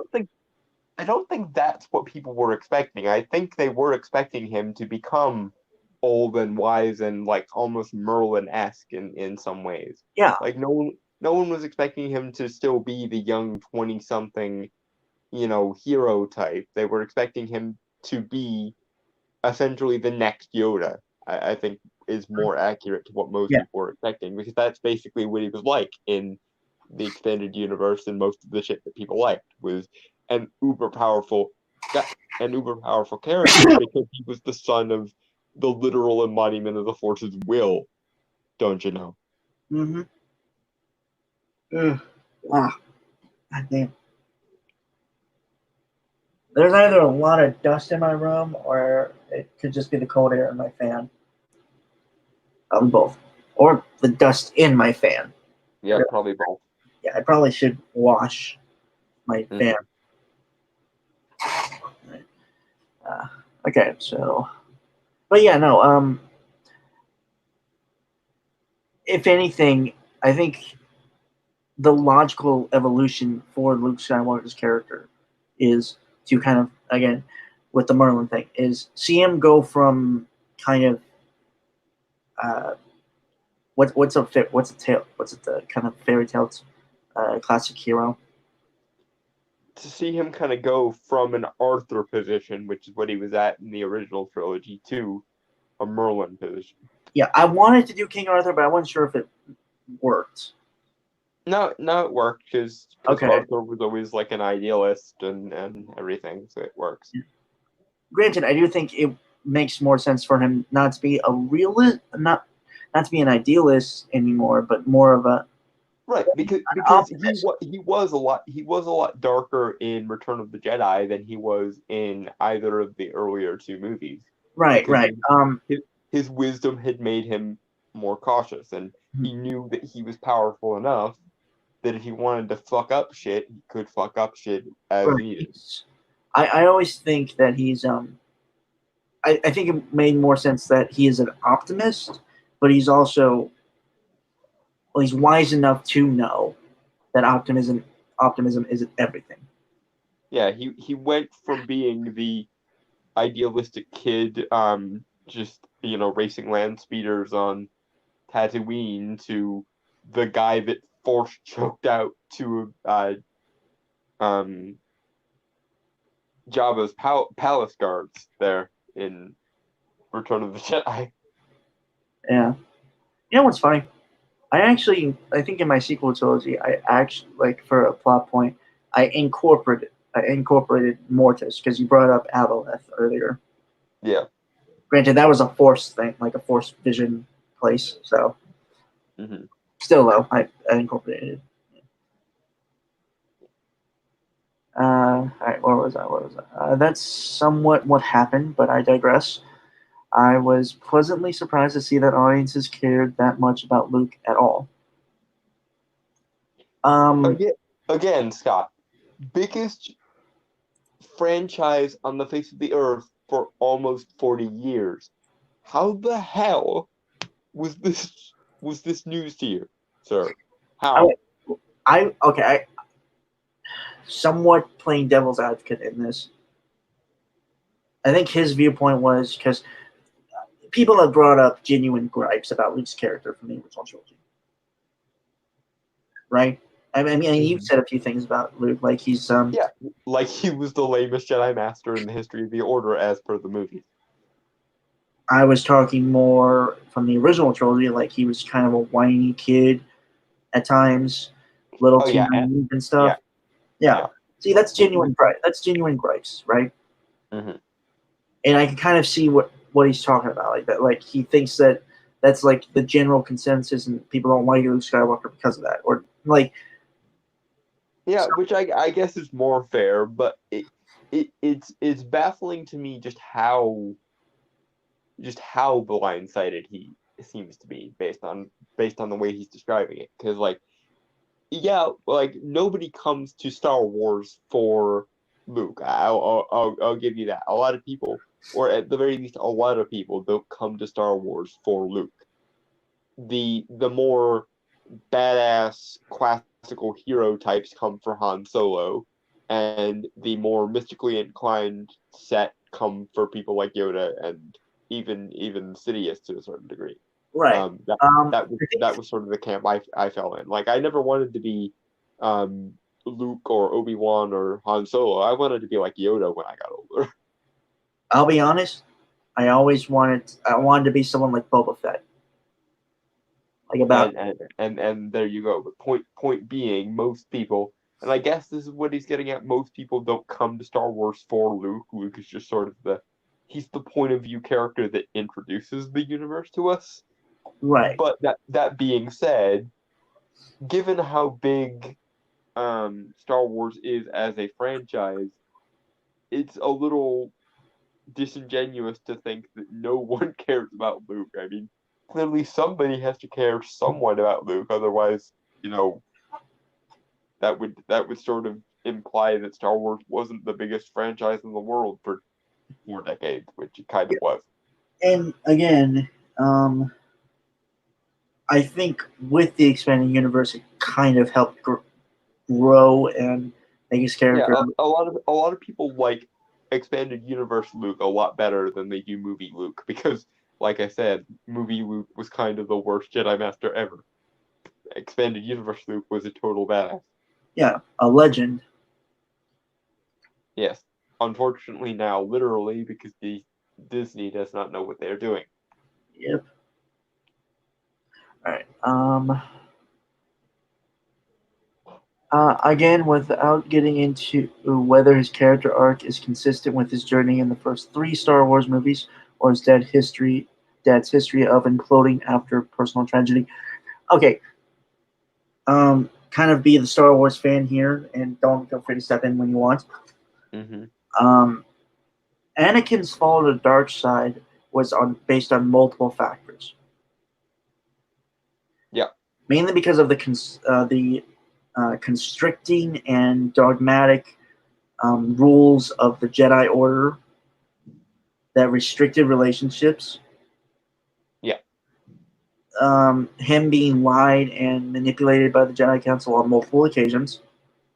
Yeah. Also, them telling him from a young age that he was destined to be the chosen one Yeah, probably didn't help too much because generally, when you tell someone from the get-go they're special, two things happen. Number one, they get really lazy because they think they can just do whatever they want and still get ahead in life, which is bad. And number two, they get a sense of ambition and entitlement because if everyone around you says, "Oh, you're going to be this great thing when you oh, grow up. Oh, you're going to change the world," yada yada yada. right. And also, he was born and raised a slave. And when he returned to get his mother, she died in his arms. And he was like a teenager at that point. Yeah, things that are not going to help someone remain emotionally stable, especially when they're psychotically told to be emotionally stable at all times. And Or again, 800, Alex. yeah. And again, I think Darth Sidious kind of manipulated most of his life when Yeah, he was there well, for the Jedi Order. yeah, So, he was played from practically the beginning of. and that's even excluding the possibility that it was Darth Plagueis who inadvertently created Anakin in the first place, according to the EU. Yeah, so Anakin's fall was just like these overwhelming factors that kind of just crushed in on the poor kid and made him that. And not to mention there was the prophecy which said he was going to bring balance to the Force. Never And I testified. Yeah, and to be fair, the Force was at that point, the point when Anakin was born, way overstuffed with light side Force users. Mm-hmm. So it makes sense that in order to bring balance to it, he needs to fall to the dark side because there wasn't enough darkness in the Force at that time. Yeah. Plus, honestly, when he was Vader, let's be honest, he was completely fucking miserable. Yeah, Lost his friends, lost his wife, thought his kids were dead for like 20 years. lost most of the use of his body. Yeah, and I think mostly he lost a lot of his own power.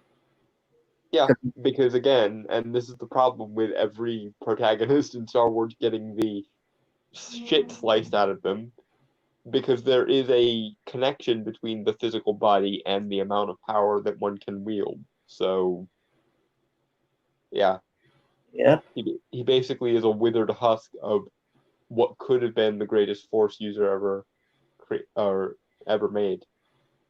but I think it's beautiful that he at least got some peace right before he died. Yeah, it's a shame he had to die for it, but oh well. Well, I mean, he kind of had to because I don't think he would have been either in prison or executed. Yeah, it's the old you either die a hero or you live long enough to see yourself become the villain. Right, and he was a general in a war that fought on the front lines with his men. So he was a soldier too. So, and let's be honest, soldiers see some shit. Yeah, especially when locked in the middle of a robotic skeleton for most of it. Would imagine, which is why Uh, one of the most touching and meaningful lines in the Star Wars uh, franchise is, "Help me get this mask off. I want to see my son with my own eyes." well, I was talking about the Clone Wars. Well, yeah, but still. Yeah. All right. Where? All right. Contradicts conventional wisdom about what characters are most popular with most audience. Okay, let me reread that because I think we need the full context there. The fans had issue with Luke's portrayal in The Last Jedi, again, without getting into whether his character arc is consistent with his journey in the first three Star Wars movies or his dad's history of imploding after personal tragedy, contradicts conventional wisdom about what characters are most popular with most audiences. See, I think that only applies to your specific bubble there, Scott, because most see the thing is most people understand that there isn't a dichotomy between edgy dark anti-hero and the big blue boy scout Superman style archetype. Most people like characters that fall somewhere in the middle between those. Generally, if you go too far in either direction, you tend to lose people because it's hard to believe in human beings who are absolutes because human beings are flawed creatures and that sort of dissuades them from being absolutes in either direction. Yes. Okay. That's not to say there aren't perfectly, lovable characters that do occupy both of those extremes, like Captain America and Superman on the idealist side, and Doctor House and Rick on the bordering on complete nihilism side. I think But I think Rick is a pure nihilist. no, I say bordering because he still cares, even though he knows he philosophically probably shouldn't. Yeah. And also, Rick is shown to be wrong in his universe, and the same is true of House. The fun one of the fun things about completely nihilistic characters is often when they're shown to be wrong. Yeah. Uh, it's the only thing that doesn't really surprise me about Rick Sanchez is his last name. Because he doesn't look Hispanic. Nope. It's a weird thing to see a white guy with a Mexican name last name. You know? Yeah, like I said, because you would expect a guy named Sanchez to be a little bit on the browner side of things, and wow, that sounded more racist than it should have. Hey, I started it, so technically I'm the racist. Yes, and you're actually Hispanic, so I don't. What's funny is I have an Irish last name, so I don't even have a Hispanic last name. well, you're basically a mongrel. Your family's history is basically a poster example for the Great American Melting Pot. See, now that there was racist. Was it? Eh, Are you sure? Are you sure it wasn't also true? just because it's true doesn't mean it's not racist. Apparently. I mean, technically it's racist coming from a white guy, so. Well, I suppose. Oh But my god. uh, our friendship is so weird, but I wouldn't have it any other way. yeah. All right. Where were we? Okay. So, if you listen to Hollywood in terms of how to craft new heroes and revamp existing heroes, audiences don't like the straight arrow Boy Scout. It depends. Yeah, again, there's no shortage of both of those positions, and if anything, I would say we need more idealists at the moment because there seems to be a trend of complete cynicism running through most things. Which isn't to say that we shouldn't have tragic heroes. I mean, look at the success of characters like Arthur Fleck and Joker. But the thing is, often with nihilistic characters, we like either seeing them proven wrong in their nihilism for the people that are like secure in their nihilism, or we like seeing people that are too idealistic brought down a peg.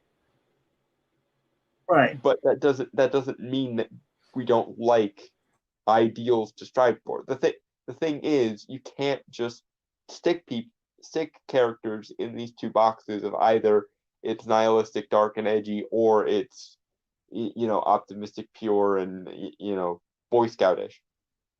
Generally speaking, most characters will have some aspect of both going on because they serve different functions. So the best characters are characters that can serve either function, generally speaking. Again, there are counterexamples, but this is the problem with dealing with false dichotomies. You're creating a dichotomy that no one made, and therefore any point you make from it is going to come off disingenuous because it kind of is.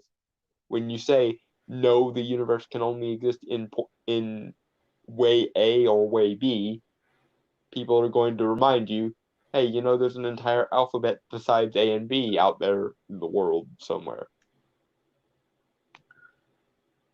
Okay, so we have Ahsoka Tano Gaming, Hola Ahsoka, and this article will interest you because we're talking about Star Wars. Yes, Scott Mendelson is saying some very stupid shit about why he is surprised people like Luke. Yep. Okay. Where were we? Where were we? All right. All right. They prefer Han Solo to Luke Skywalker, Jack Sparrow to Will Turner, and Batman to Superman. Hold on.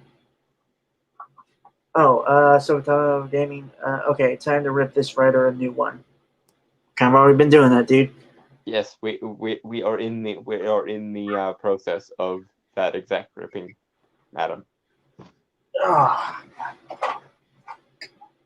But okay, with that sentence, he's not wrong. That's mainly because on average, no, but there is another aspect to this. If you give people too much of one of those positions, they're going to naturally bend towards the other one. Because generally, I think what people want is something that's three-dimensional. They don't like oversimplification. And that was how we got in this position in the first place. Because back in the 1950s, every hero had to be the, tall, strapping, mom baseball apple pie valuing character, and any cynical or nihilistic character was by default the villain. Slowly, I think we've moved a little bit in the other direction where now, generally speaking, the general wisdom is if you give people an actual idealistic character, that character will come off as silly and childish because on some level culturally it's become considered silly and childish to have an ideal that's not corrupted by more realism or cynicism or nihilism. People essentially view people that are principled and want to stand for things as stupid children who need to be taken down a peg.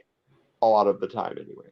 But it's because we are now in that position that characters who evoke sort of classical heroism have come back in style, because anytime you tell people you cannot have X, or X is not reasonable, or X is not something that can be taken seriously, people's general response is going to be, fuck you, there is clearly value in this thing. And the same is true if we go back to the 1950s, where every hero has to be classically, masculine and idealistic and shit. Because the things that people need most are the ability to express things they are not otherwise allowed to express. So if you tell them every hero has to be a big blue Boy Scout, then they're going to make a bunch of nihilistic, cynical characters. If you tell people you can't have any ideals and idealism is stupid, you're going to see a lot more Captain Americas and a lot more Superman, because people strive to express that which they are prevented from expressing otherwise. That's one of the things art is for. And if you make an orthodoxy, that orthodoxy is going to get overturned because people don't like orthodoxy. Maybe not. Moving on.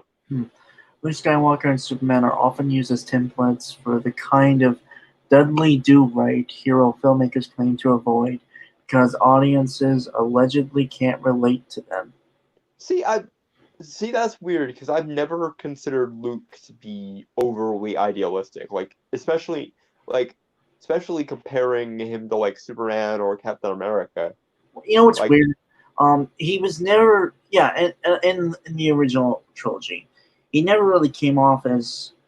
I think it was naivety mostly, yeah, he was but naive because he was a child, not because he was some kind of moral paragon. right, but he was never. Weird thing was he only wanted to leave Tatooine because he was bored, like a kid is. Yeah, much in the same way as Frodo did in Lord of the Rings, because when you're raised in a place where literally nothing happens, you cry out to the sky, going, "Please, for the love of God, something happened to me. That's how I'm pretty much a lot of bored." people are feeling right now. Yeah, because Yep. meanwhile introverts are just like sitting there like camels, like, nope, I'm fine. The weird thing is, I'm the guy in between the introverts and the people who want to just live their lives. But yeah, honestly, he was kind of, he was a whiny kid in the first. All right, hold on. People like Luke because he grew from the naive person to a smart person, says Ahsoka. Yeah, basically. Yeah, He was never like a moral paragon. He really was just an average Joe, and it's I think it says something, or at least it could potentially be saying something, that now even someone who's just an average Joe can be seen as overly idealistic. right. I, I think that might mean that we've gotten way too cynical in our era that we live Oh, in oh, currently. believe me, Don. I've noticed. I noticed a long time ago. No, I'm not saying I didn't notice. I'm saying if yesterday's average Joe now looks too idealistic for us and gets lumped in with people like Superman and Captain America, then what does that say about how bitter and nihilistic we've gotten? A lot.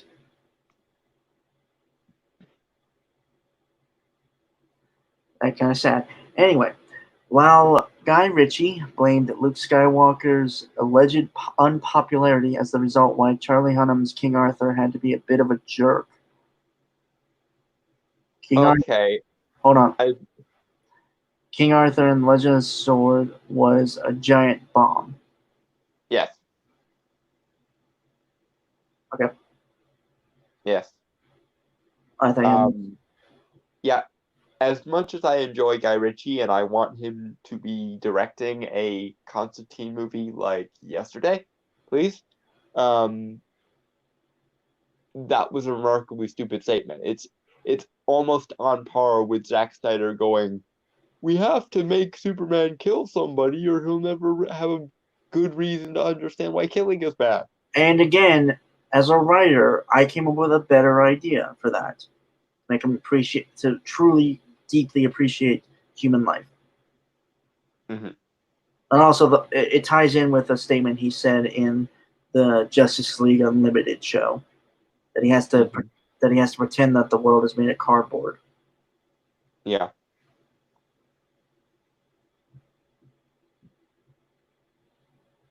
Oh, I thought you. Sorry, I was just saying. No, because essentially to him, every substance is about as frail as cardboard would be to you and I.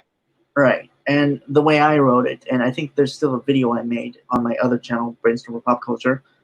shameless plug there, um, is that a battle with like the rogue Kryptonians, like a full on, basically what happened in Man of Steel. Mm-hmm. And he's trying to get them out of the city so they don't cause any damage, but they keep throwing him back in, causing even greater damage than he was trying to not have happen. Mm-hmm. And when he finally gets them like away and taken care of, like he doesn't kill them or anything, I had him throw them into space, which I guess technically is kind of killing them. Well, it's sort of ambiguous as to how long Kryptonians can survive in space. So, Well, mainly my idea was I was going to set up Martian Manhunter in the sequel or something. So anyway, um,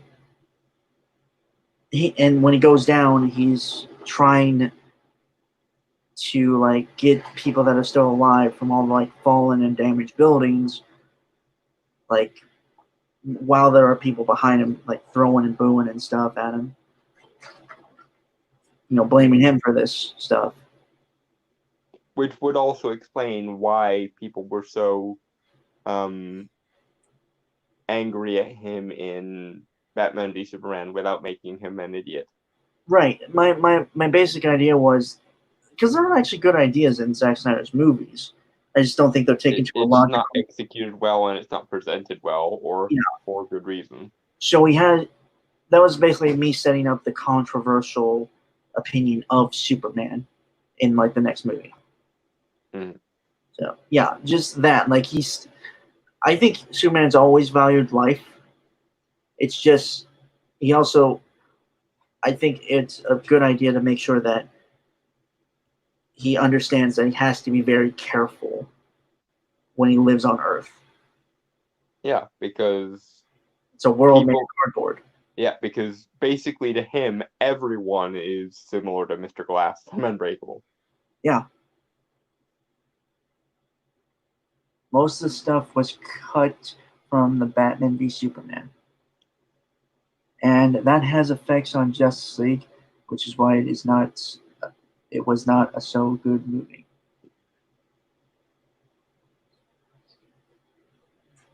Yeah, a lot of the bad parts of Zack Snyder's movies come from Warner Brothers meddling. Warner Brothers, for a while there, was its own worst enemy. Yep. Okay. That tangent aside, I got nothing to say about the Guy Ritchie thing. Yeah, if Guy Ritchie did in fact say that, like I said, he's a moron, or at least he was being a moron. I do not believe that Guy Ritchie is that stupid. But yeah, no. Just because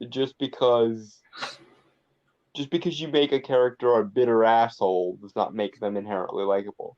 And just right. Which, in the same way as just making them an idealistic hero doesn't make them inherently likable. If you want a character to be likable, you actually have to give people things to like about them, regardless of whether they're cynical or idealistic or some combination of the two or some middle point in the middle there. funny enough, I kind of like King Arthur and Legend of the Sword. I do see its issues, and I think mainly it's too many ideas. My main problem with King Arthur has always been Arthur kind of gets in the way of the shit that I find interesting, which is the Merlin side of things. It and if you think about Arthurian legend in a certain way, it's less a story of Arthur versus whatever monster of the week happens to be the villain of the piece. It's always sort of a Merlin versus Morgana. It's just that Arthur is the tool that Merlin uses to make the world better. And Morgan is clearly not in favor of him doing so, so she has to be a thorn in Arthur's side. So you must really love the Merlin series, like the TV series called Merlin. No, I do not, Oh, because yeah, no, I know you know. It's me trying to be an ass. yeah, no, The Sam Keith one isn't too bad, though. I dislike that in that version he has less learning to do and more just it's I always hate whenever they turn magic into basically a mutant power instead of a skill. So yeah, that bothers me, but otherwise the Sam Keith one is pretty good. Though why they brought Queen Mab into that, I don't know. All right, so God, we are getting on some side tangents here. It's been a long time. I think we would do some. Yeah. All right. A month later, Patty Jenkins' Wonder Woman earned $821 million worldwide, despite with air quotes Gal Gadot's not so reluctant hero. Yes. To say that people don't like idealistic heroes is stupid. Right. But also to say that they don't like cynical assholes would be stupid. Because it's about the hows, whats, wheres, and whys rather than the is.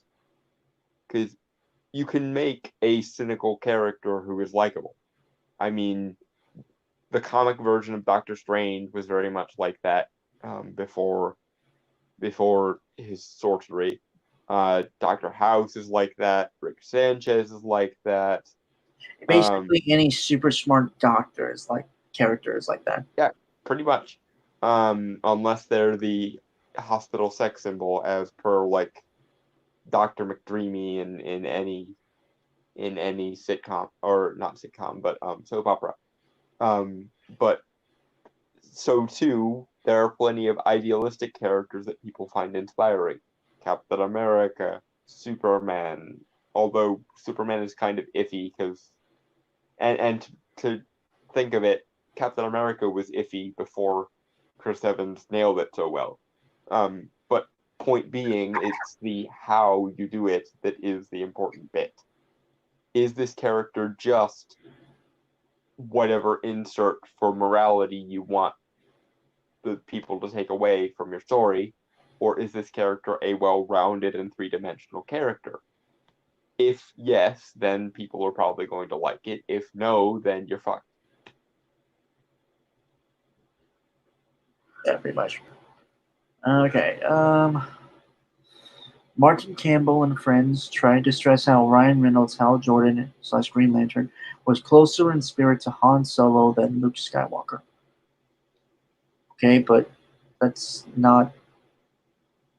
Yeah, that had nothing. That had nothing to do with anything. The main, I still to this day maintain that the main problem with the Green Lantern movie wasn't even Ryan Reynolds. It was the fact that you cast Ryan Reynolds as Hal Jordan when in actuality he should have been Guy Gardner. Isn't the Hal Jordan's kind of more the classic hero, right? Yeah, Hal Jordan is the straight-laced artist. He was literally an artist before he was given the Green Lantern ring. No, that's Kyle Rayner. Or, oh, you're right. Never mind. But point being, he's the more classical hero, whereas Ryan Reynolds, by virtue of being Ryan Reynolds, is a smartass who quips constantly. And if you wanted a smartass Green Lantern who quips constantly, you should have casted him as the smartass Green Lantern who quips constantly, which is Guy Gardner.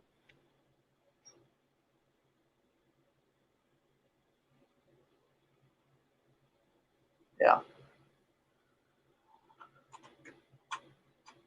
And if anyone doesn't know who Kyle Rayner is, he's a Green Lantern.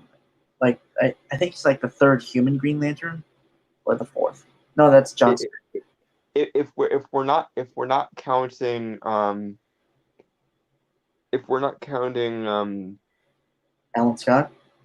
thank you, I couldn't think of the name for a second. We're not counting the original Green Lantern, who was Alan Scott, then Hal Jordan is technically the first Green Lantern. But well, I think of like the first Green Lantern of the Green Lantern Corps.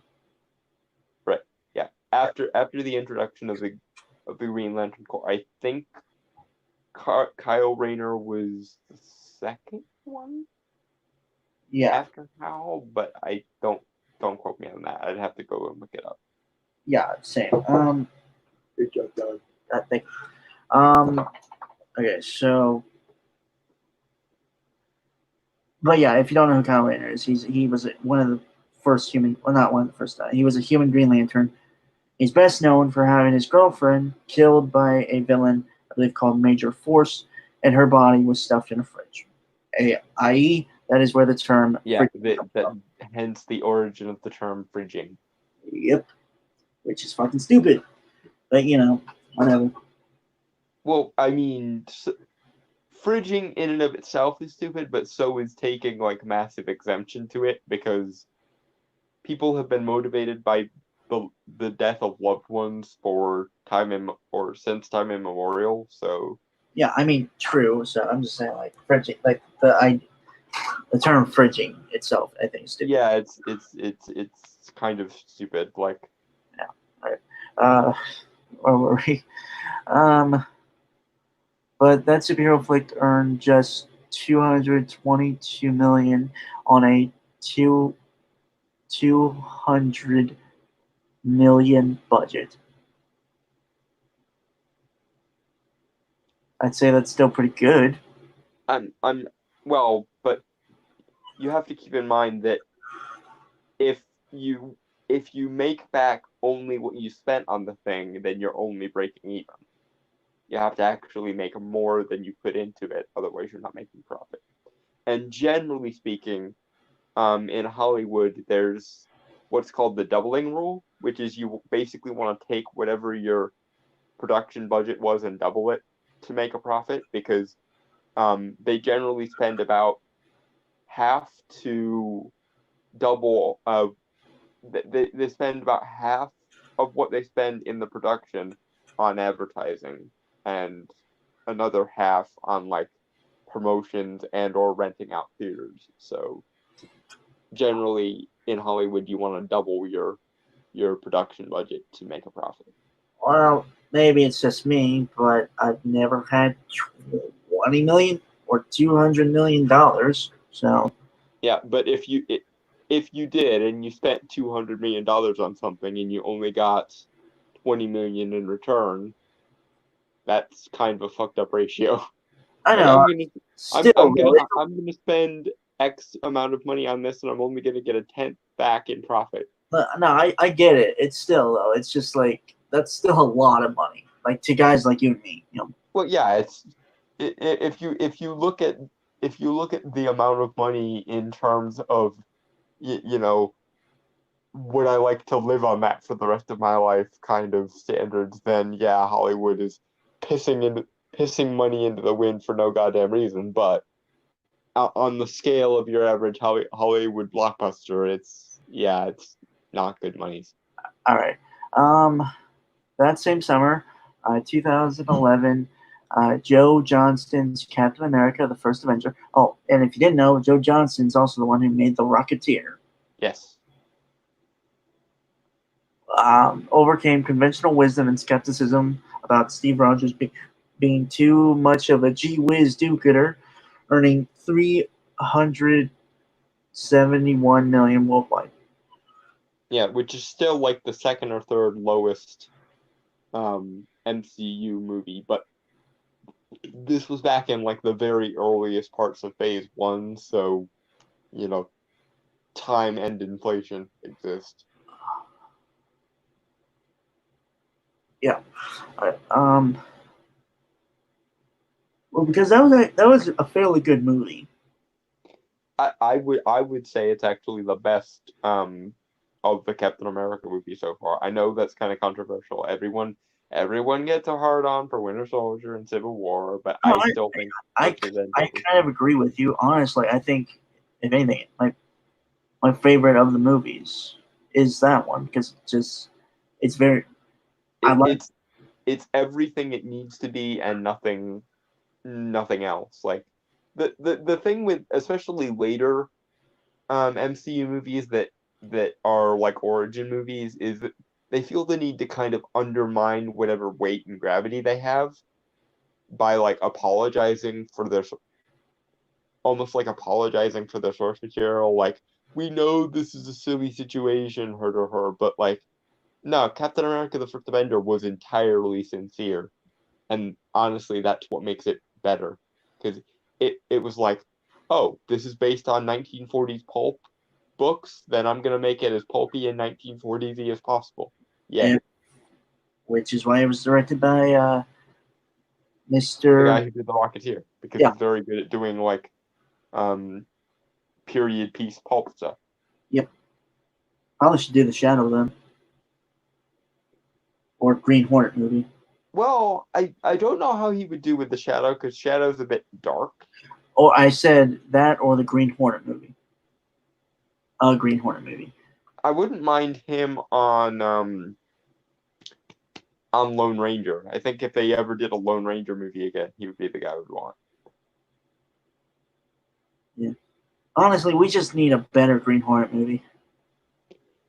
Which isn't to say that the Seth Rogen one was abjectly horrible. It just there was too much Seth Rogen in it. Short version. Dalton? What? Guess what I'm giving you right now? The disappointed look? Yep. Okay, granted, probably on paper, the movie seems fine. I do agree, like, too much Seth Rogen. Like, which isn't to say that we dislike Seth Rogen. It's just you have to be very careful with your allotment of Seth Rogen. Too much Seth Rogen, and you run the risk of basically ruining whatever IP you're working with. Not enough Seth Rogen, and you'll never be funny. I'm on the fence about Seth Rogen. He's very much a narrow and very acquired taste. Like he's very good at doing the things that he can do, but the I think things he that works he can best in actually kind do of are minimal. yeah. I think he works best in like kind of an indie style movie. Well, stoner comedies basically, because Yeah, pretty much a stoner. stoner and he's funny, so stoner comedies it is. Yeah. Like This Is the End is like one of my favorite movies. Yeah, I was actually just gonna mention that movie, which to be fair is just him and his buddies playing themselves, which is not a terrible position to be in. Yeah. And, Because it's actually a everyone fairly good movie. on that side was very funny, and also seeing them have to deal with like supernatural apocalypse shit is hilarious. Okay. Audiences love Robert Downey Jr.'s Tony Stark. No shit. But they also loved at least as much Chris Evans, Steve Rogers. And further, no shit. Yeah. It's because those characters had beliefs and they stuck by them. Granted, Tony Stark kind of did a complete 180 in his character arc. Yeah, But he had a redemption arc basically because he was a fucking asshole. Captain America, he's kind of that character that doesn't need to change. Yeah, his arc is more about self-actualization. It's a guy who never got a break in life actually getting one finally. Yeah. Whereas Tony Stark was very much the opposite arc. It was a guy who had been handed everything but appreciated nothing, being forced to start at the bottom and earn it because he had no respect for it, and the universe took it One of the upon itself best to make him respect it. one of the best scenes from the Iron Man saga or story is him and Jensen right before Jensen dies. Mm-hmm. Don't waste it. Don't waste your life. Mm-hmm. God damn. Yeah, I'm sort of iffy on Iron Man. I find it sort of towards the middle of the MCU in terms of quality, but it had its moments. And mind you, that movie came out in 2008, and here we are 12 years later, and we're still talking about it. So it must have done something, right? Yeah, back when studio would actually let directors make something out of their own heart. Well, back when that was starting again, I guess, because we had just gotten done with the sort of dark age of blockbuster cinema. True. Okay. Looking at you, Michael Bay. Weird thing is, I think he has ideas in the movies he makes. I just don't think they're fully realized or anything. Like when he's allowed to do something that's not fucking with other people's shit, He's actually pretty good. Like there's a movie he did called Pain and Gain that's actually pretty funny. I think also The Rock. Yeah, that one's good too. But point being, stop giving Michael Bay shit that he doesn't want because he'll just make fun of it. And that's sort of the main issue with Michael Bay as I see it. He doesn't have respect for source material that he plays with, and therefore he doesn't treat it correctly. Granted, I think he's only been given one source material, so. Well, I mean, Transformers and Teenage Mutant Ninja Turtles because Oh he was, yeah, no, I he was completely the producer on those two Teenage Mutant Ninja Turtles movies, the live action ones. I completely phased out those movies from my mind. Well, to be fair, they were a lot better than his Transformers movies because he had less control over them, and it was somebody else doing the directing. Still not great though. I think that could have been better. No, there were still Bayisms to be had, which Yeah. is not a good thing. But Okay. yeah, That's okay. Note to future executives: stop giving Michael Bay shit that he doesn't want, and let him do his own thing. God damn it! Funny enough, I think he would work great on a GTA movie. Yes, he would, but that's because GTA is sort of inherently Michael Bayish. So yeah, I'll amend my advice to the executive. Either give him shit that he's already predisposed to doing, or let him do his own thing. Mm-hmm. Okay, so while audiences thrill, motherfucker, get a goddamn editor. There, you are missing a word in that sentence already. Okay, dear professional journalists, you are being paid to write things, which in and of itself is kind of a cookie job. Can you at least make sure you're doing it correctly? Yeah, proofread. It's a thing. I had to do it constantly in school. I think everyone did because everyone's writing teacher probably would have blown a gasket had they not. Yeah. All right. While audiences were thrilled to Daniel's Craig's grimdark James Bond, and really every official version of the famous super spy was essentially a bad guy who was on our side. Really? That's a big claim, sir. That's a very big claim. Okay. Um, there's a video I remember that talked about James Bond.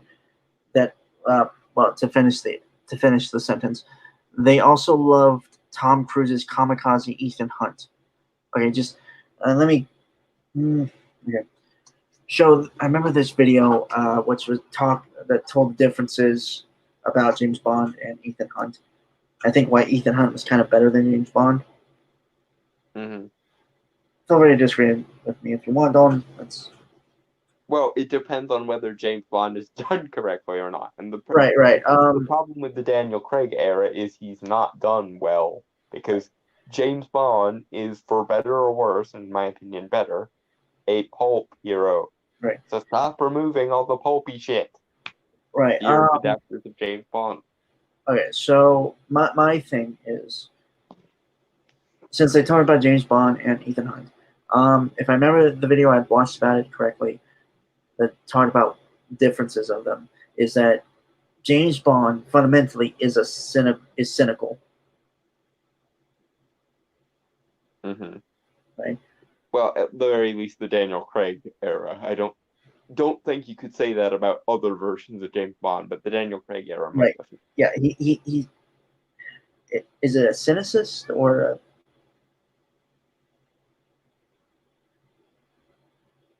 I don't know the term for a person who is No, it would the word would be cynic. cynic. Thank you, Dalton. Yeah. So the Daniel Craig's James Bond is a cynic,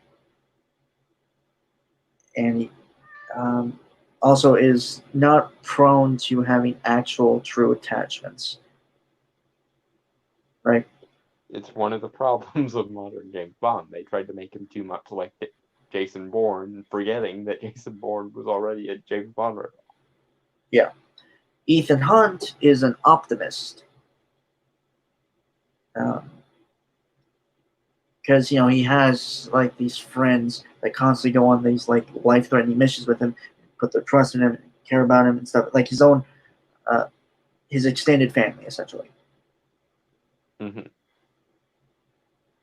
And he always believes that they're going to get on top because obviously that's how the story goes, but it's because he's unyielding in the fact that he's not going to.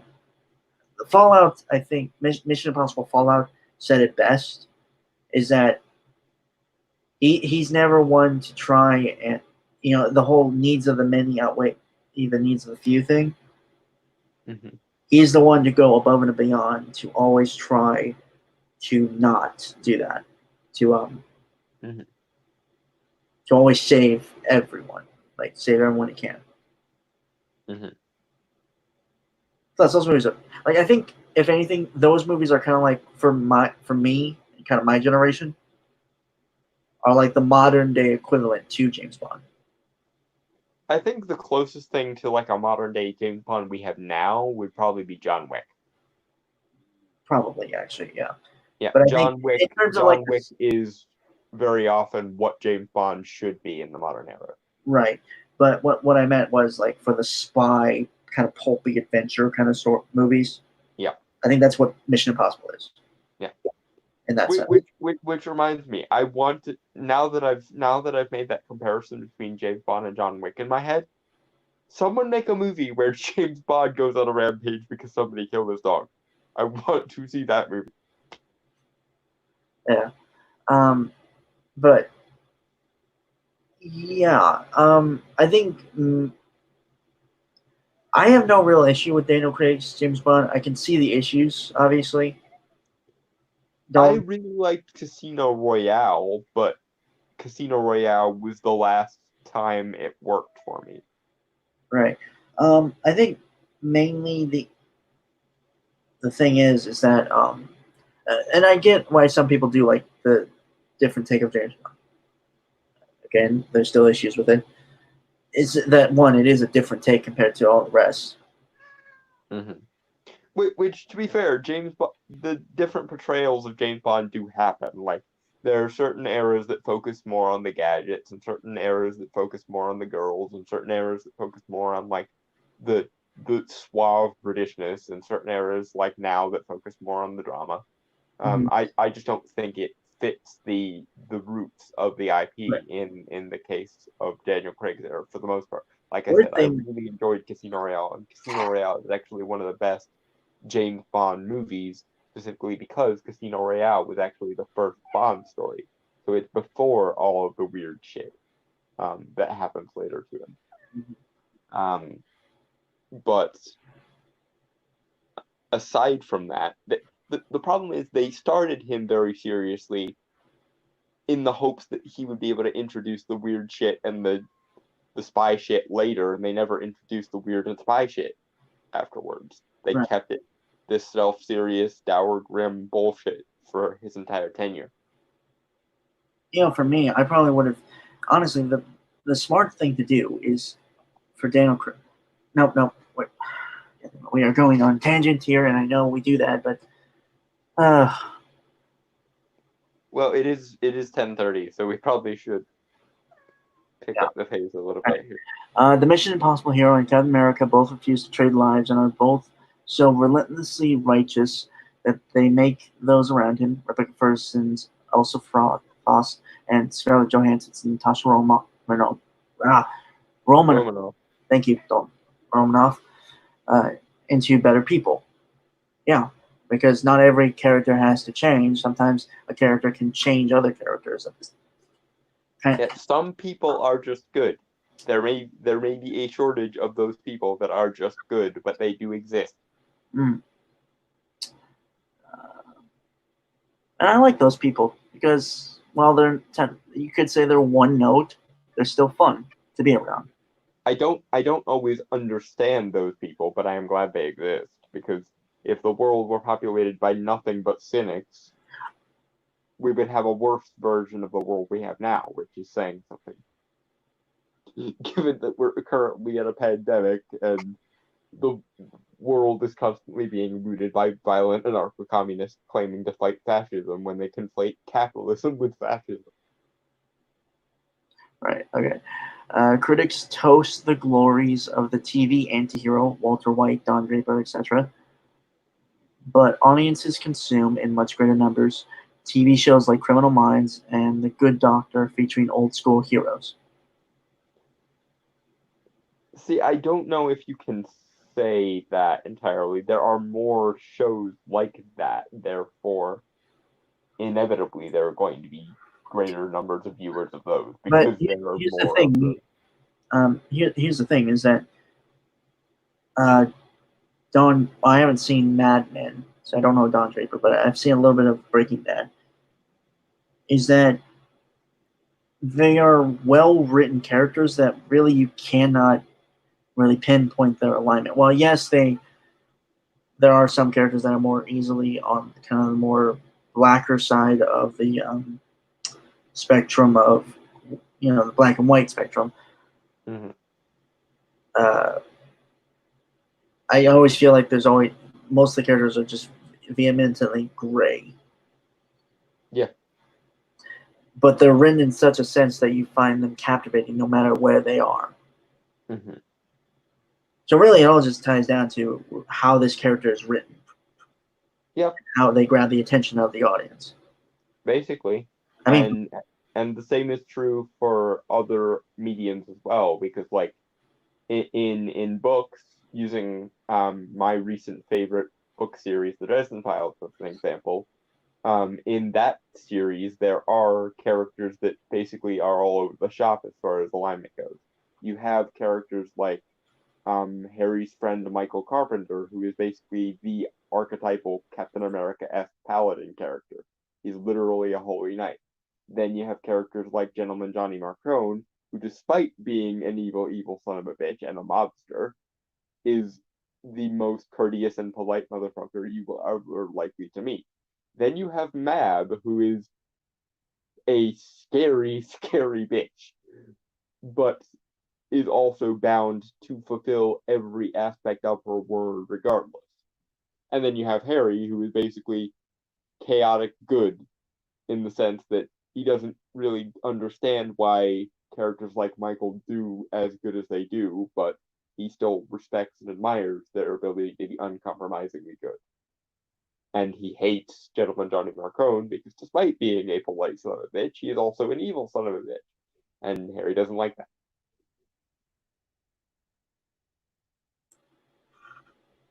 yes. Moving on. Moving on. Uh, Even Christian Bale's Batman was fundamentally a decent man in a decent time. Yeah.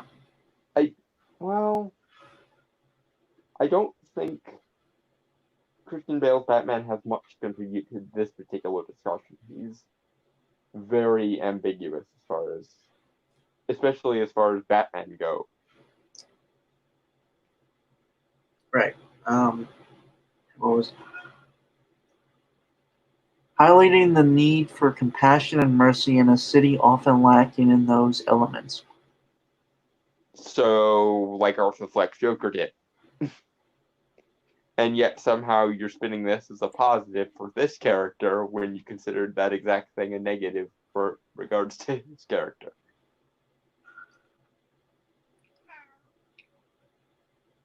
All right. Is Bruce Wayne, who only pretended to be a jerk to hide his nighttime activities, was far more embraced compared to Ben Affleck's at the end of his rope, homicidal Dark Knight. Oh, I don't know about that because every motherfucker who saw BVS, to my knowledge, or at least a staggeringly large support of the portion of them said that movie was shit. However, Ben Affleck's Batman was awesome. yeah. Hello, right here. Yeah, One of the and guys. that is far from an uncommon opinion. That's why the one thing people miss most from the Snyder era, and the one thing people are pissed about more than anything, is the fact that we won't be getting more of Ben Affleck Batman. really the main issue was obviously he killed people in a kind of very violent and brutal manner. Yeah. Like, I know the common argument for that is that he killed in the comics, like in his early days. Yeah. But he also used the gun in his early days before apparently it occurred to him that because other people who he was essentially trying to um, stand against used guns, that he probably shouldn't, given the gun killed his parents. Mm-hmm. Also, um, yeah, I think if I remember correctly, oh jeez, motherfucker, What happened? mice. I will refrain from making condemned building comments. You're never not going to think those comments when this kind of shit happens, are you? Well, I'm sorry, but when mice are such a common fixture that they can just come up and run across your legs, and Actually, you're in it's the probably just like one or two, and I haven't and you're seen many these days. yeah, and you're in the middle of inner city, it's going to bring up images of like crumbling skyscraper to my brain because that's just how my brain works. Yeah, and you live in a barn house. Well, I mean, we did actually used to have horses, but there was never actually a barn. Although there is one out in the field somewhere by my house. I was gonna That say we trailer also park, but I use feel like for. that'd be insulting. What were you going to say? Trailer park or like trailer house. Yeah, no, double wide, no wheels on my house or anything like that. Right. So, all right. No, I'm not that much of a hick, fortunately. All right. But what was I saying? Yeah, Ben Affleck's Batman. The whole like the killing thing. It was mainly he was very brutal in a like it was almost inhumane on how he was killing these guys.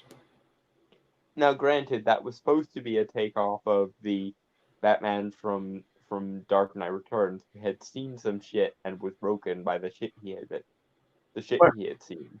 But the problem was you started from the Dark Knight Returns Batman without any of the build-up necessary to get him from a it's justified Batman to there.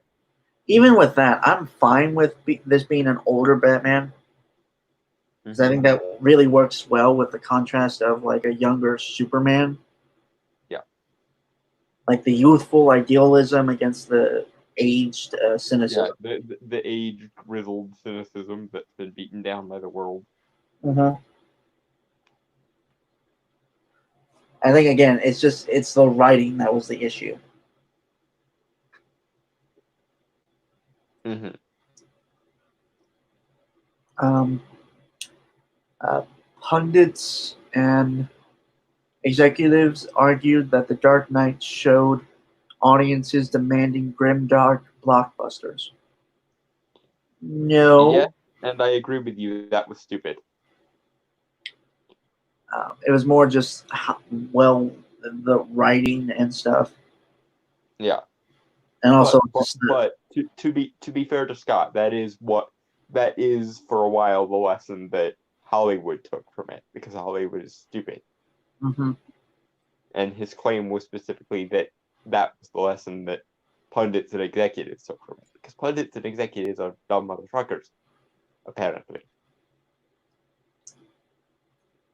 Right. Uh, but they miss the visual splendor, humor, and unapologetically pulpy thrills baked into those Chris Nolan flicks.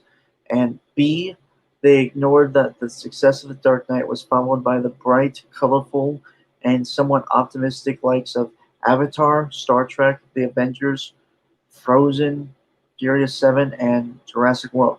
Wait, those movies didn't come out after. Well, those movies came out after The Dark Knight, which came out in Yeah. 2008. Dear Scott, I don't know how much I could be bothered doing your job for you, but if you were going to say something like that, you could have said Phase 1 of the MCU, which did actually come out around the same time as The Dark Knight. Iron Man came out the same year as The Dark Knight. Yeah, and then Iron Man 2, I believe, was the same year as Dark Knight. No, that's From Avengers. Avengers came out the same year as Dark Knight yeah. Rises. So yeah, you could have made those comparisons, but Jurassic World didn't come out until like 2018, I think, or no, like 2017, somewhere in there. But yeah, quite a few years after the point you're trying to make here. So yeah, you made a decent point, but you made it poorly. Mhm. Which I'm chalking up to your own stupidity for your own sake here. I'm sure the YA franchises, Harry Potter, The Hunger Games, etc., were often quite dark and violent, and the Planet of the Apes reboot, which is fucking awesome, Yeah. was borderline. Also, I know I'm gonna be in the minority here, but nobody asked the Harry Potter movies to get grimdark.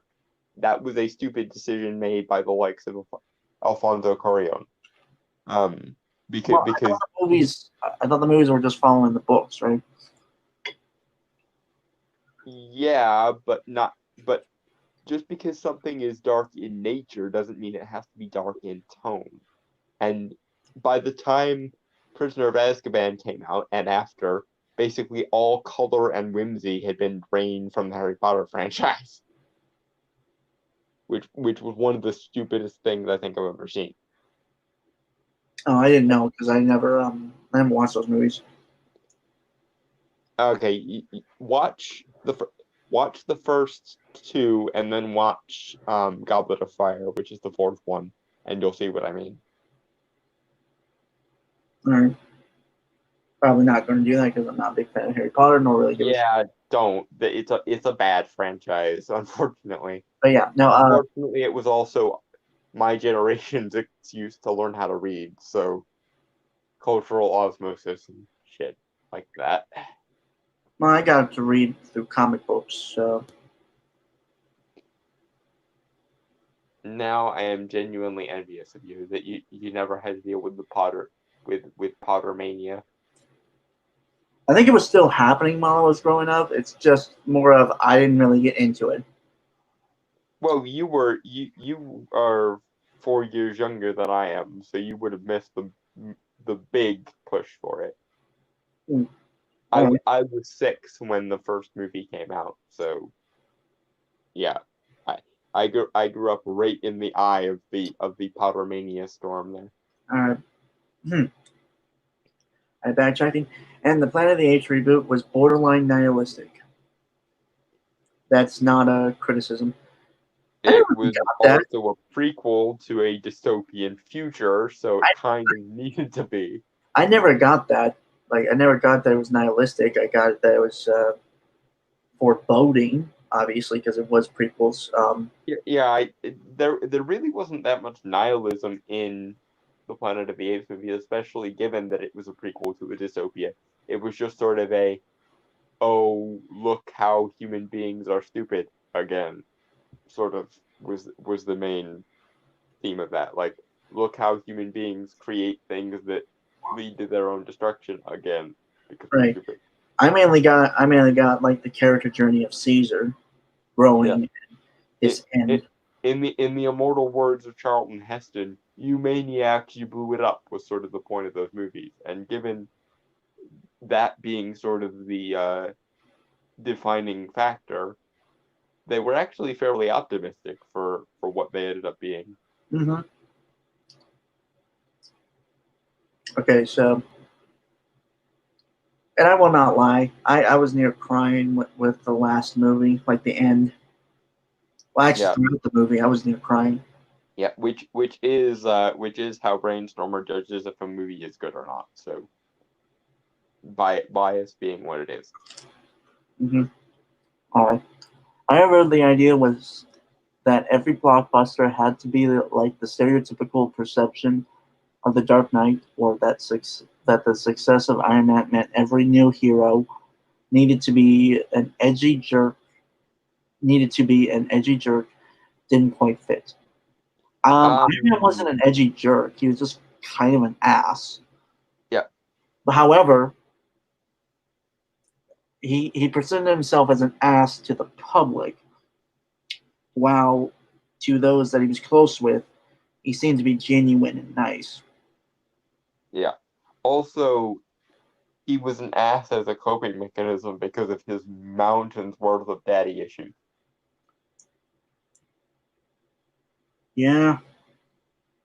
As a guy who's done that before, granted, not daddy issues, but issues nonetheless, it's a good coping mechanism sometimes. Yeah, daddy issues are definitely a thing. Yeah. Um. But I think from the takeaway with Iron Man mostly was like, it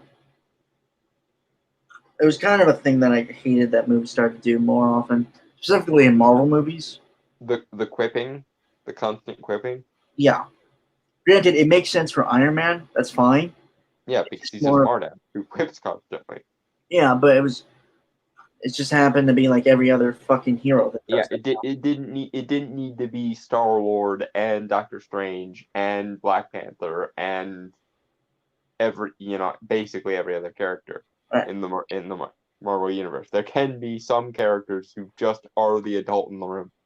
And I think Star-Lord, like starting out, makes sense to be. Yeah, no, Star-Lord makes sense. I'm just saying that if in a universe with an Iron Man, you don't necessarily need a Star-Lord and a Ant-Man and every other quippy character. And you certainly don't need to take a serious, scholarly, worldly character like, say, Doctor Strange and turn him into a quipmeister. You good? Because some people need to be the goddamn adult in the room. Again, I ask, you good? Now, yes. Now I'm fine. Mm-hmm.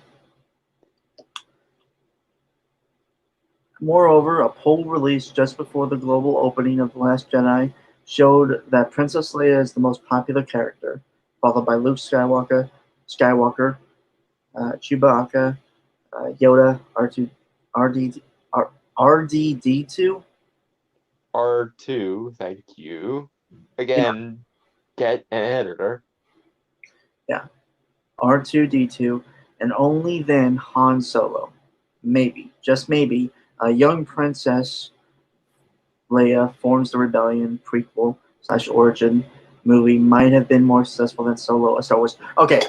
For one thing, Princess Leia, like the rebellion existed long before Princess Leia. Yeah. We see in Revenge of the Sith her father basically participating in the founding of it.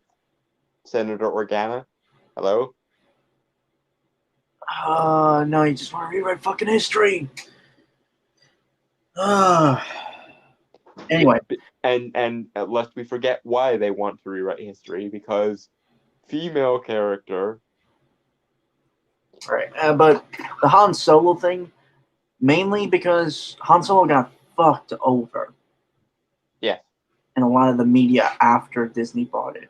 I'm honestly more ticked off that Princess Leia beat out Yoda, because Yoda is the Han.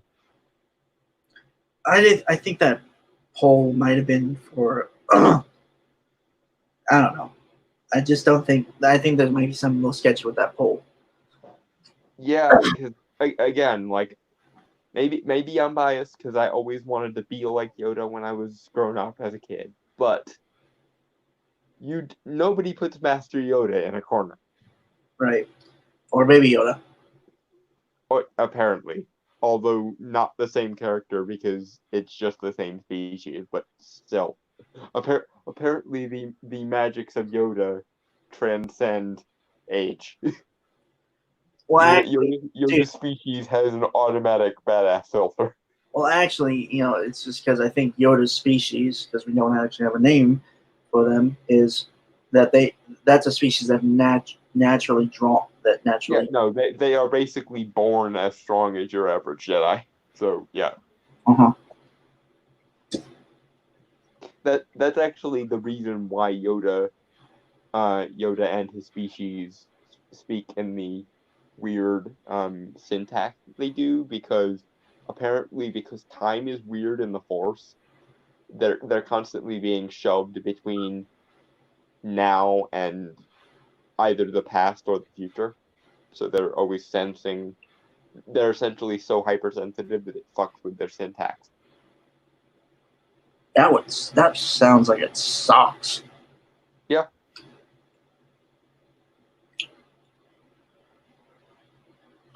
All right. What was that? Well, right. The whole Han Solo thing. For the record, I think that's not only Han. The Solo, a Star Wars story, mainly sucked because, well, for one thing, the directors who were directing it, Phil Got Lord and Chris canned by Miller. Kathleen Kennedy because she thought she knew better. Mm-hmm. And the Ron Howard, the guy who was replaced them. Yeah. The guy tasked with taking whatever scraps they had left and sticking it together somehow. And also, um, just he just well he pushed it ahead because normally a Star Wars movie gets released in December, like in the fall, right? Mm-hmm. And he was proud.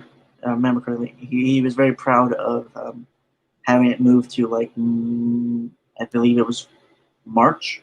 Yeah, it Yeah. was a like spring summer release.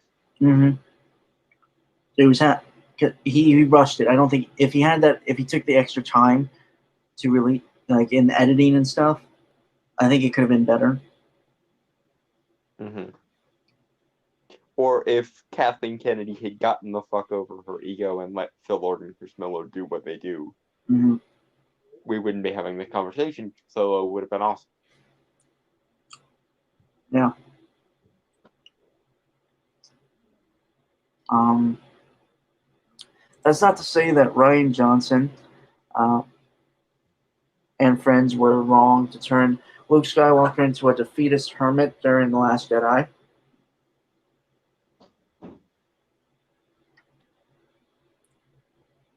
Okay. Except like it is I would venture to say it was very wrong of him to do that. Just as it was very wrong of him to subvert every aspect of Joseph Campbell's monomyth, which is baked into the essence of Star Wars by design by George Lucas, who was a close personal friend of Joseph Campbell when he made Star Wars in the first place. Really? Yes. That's pretty cool. Yep. He essentially was a student of Joseph Campbell and wrote Star Wars as an homage to both the adventure serials that he enjoyed when he was a kid, Flash Gordon and Joseph Campbell. Hmm. And the rest is history. Yes. J.J. Abrams' The Force Awakens teased at Luke's tragic post-Return of the Jedi backstory and stranded him on a deserted island on a planet. That's the planet part was just me adding that because it had to be said. Yeah. Um. Also, why is the island on Jakku the only thing on Jakku? Because it is a whole planet. I know it's supposed to be like a water planet, but like, why then is there just one lone landmass on the entire fucking thing? Hmm. I'm sure there's a because the Force willed it that way because Force Nexus explanation, but from just a practical standpoint, excluding the possibility of the Force, there's one island in the middle of a giant ass fucking ocean that's a planet long. So, qua. Ask J.J. Abrams. I really don't feel like bashing my head against the stone that is his head right now. Right. We might have to push the Antifa articles for next week. Yeah, probably. Because Then yeah. there's a lot. There's a lot of stupid here. Yeah. Second, to the extent that Mark Hamill's Luke was presented as less than idealized in that Star Wars story. His characterization was mostly consistent with his original trilogy behavior. His final pacifistic redemptive act as was one for the Jedi record books, and the film was excuse me, was had comparatively conventional heroes in Rey, Leia, Finn, and Rose. He didn't. But the thing is, he didn't resemble his original trilogy personality. If he had resembled his original trilogy personality, he would have been either a dark sage like he was in Return of the Jedi, or he would have been a naive kid living alone. None of his original trilogy personality led to crotchety old hermit who's disappointed in everything and throws his father's lightsaber away. And in the immortal words of Adam Savage from Mythbusters, there's your problem. To be Jules from Pulp Fiction. Logic, motherfucker, do you speak it? Yes. Character consistency, motherfucker, do you speak it? Yeah, I think character consistency makes more sense than logic. Yeah, in this one instance, but yeah. Generally speaking, logic, motherfucker, do you speak it? Yeah, no, that's going on a shirt or a hat or a mug. Yes, it's going on. It's going on some emblem of things that Mm-hmm. is our merchandise eventually, when we can justify making merchandise. Give us 10 years. By then, we'll be in 2030, assuming the world is still around. I think it will be. This mostly people won't be as stupid, hopefully. Or we'll be well on our way to the Demolition Man future. Okay. So Which side note, if you've never seen Brainstormer, you should really watch that movie. It's a really good movie. what I didn't hear what you said, like the title. Demolition Man. Oh yeah, I saw that. It's a good movie. There's a really good video that sort of explains the political philosophy behind Demolition Man. I'll have to send it to you. It's funny, like 40 or so years ago we would laugh at that movie. Yeah, and now it's like, well darn, we only have 12 years to go before we're there. And it seems totally feasible. Derp. I would be the guy who leads like the sewer people. I would be that guy. Edgar Friendly. Yep. Yeah, I'm pretty sure I would be somewhere adjacent to that too. Ain't no way I'm being a Simon Phoenix. That guy was psycho. I feel like even Simon Phoenix understood that Raymond Cocteau was freaking insane. Yep. No, I remember that there for like one of the earlier drafts of the script, Sandra Bullock was supposed to play John Spartan's daughter instead of a love interest. Okay, that just made the ending of that movie really squeaky. I said one of the earlier drafts of the script. Right, but like it is like 50 years later, so imagine if it was actually like either his daughter or his granddaughter, and now he's Why did you have to say that? Time travel is gross and weird and bleh. Don't get me started on Futurama. which is a good show, by the way. People should check that out if you Yes, haven't. but also R.I.P. What the fuck was the dog? Seymour. Seymour was the dog's name. And that, all right, okay, we're nearly done. We're nearly done with this. Okay. Luke wasn't initially the hero because it wasn't his story, but rather Rey and Kylo's, which of course was part of what Last Jedi was all about. Okay, for the sequel trilogy, I don't mind that he's kind of more of a side character. It's just more of he wasn't treated with the respect and What reverence he kind of was. side character is he? Like, okay, the closest analogy to this would be another movie where Frank Oz played a character, which is Dark Crystal. Agra was a side character in Dark Crystal because the main story was the story of Jen and Kira, the Gelflings, but Agra was still the variety of hermit that was a wise old hermit, even if she was a little bit crazy. Why couldn't Luke have been the wise old Merlin style hermit rather than the fuck you crotchety leave me alone and let the world burn variety of um of hermit? Like, because nobody is objecting to him being a hermit. It's the kind of hermit that he is that bothers people.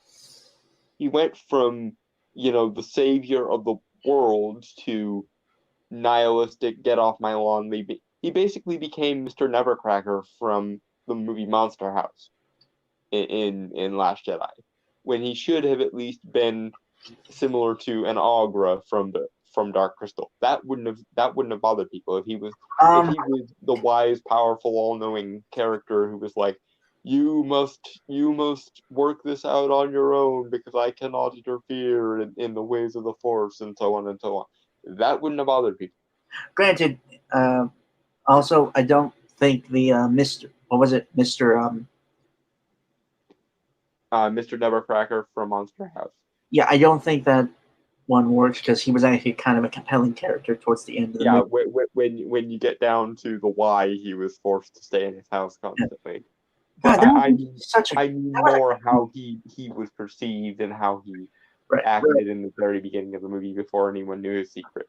right. But God, that was a good movie. That really was.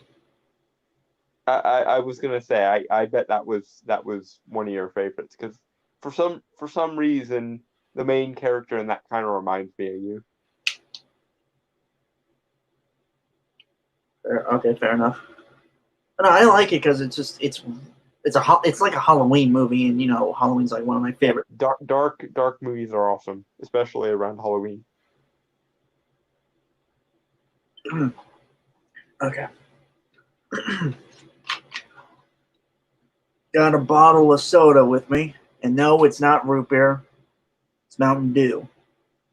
Ah, the Funny the enough, we soda actually have.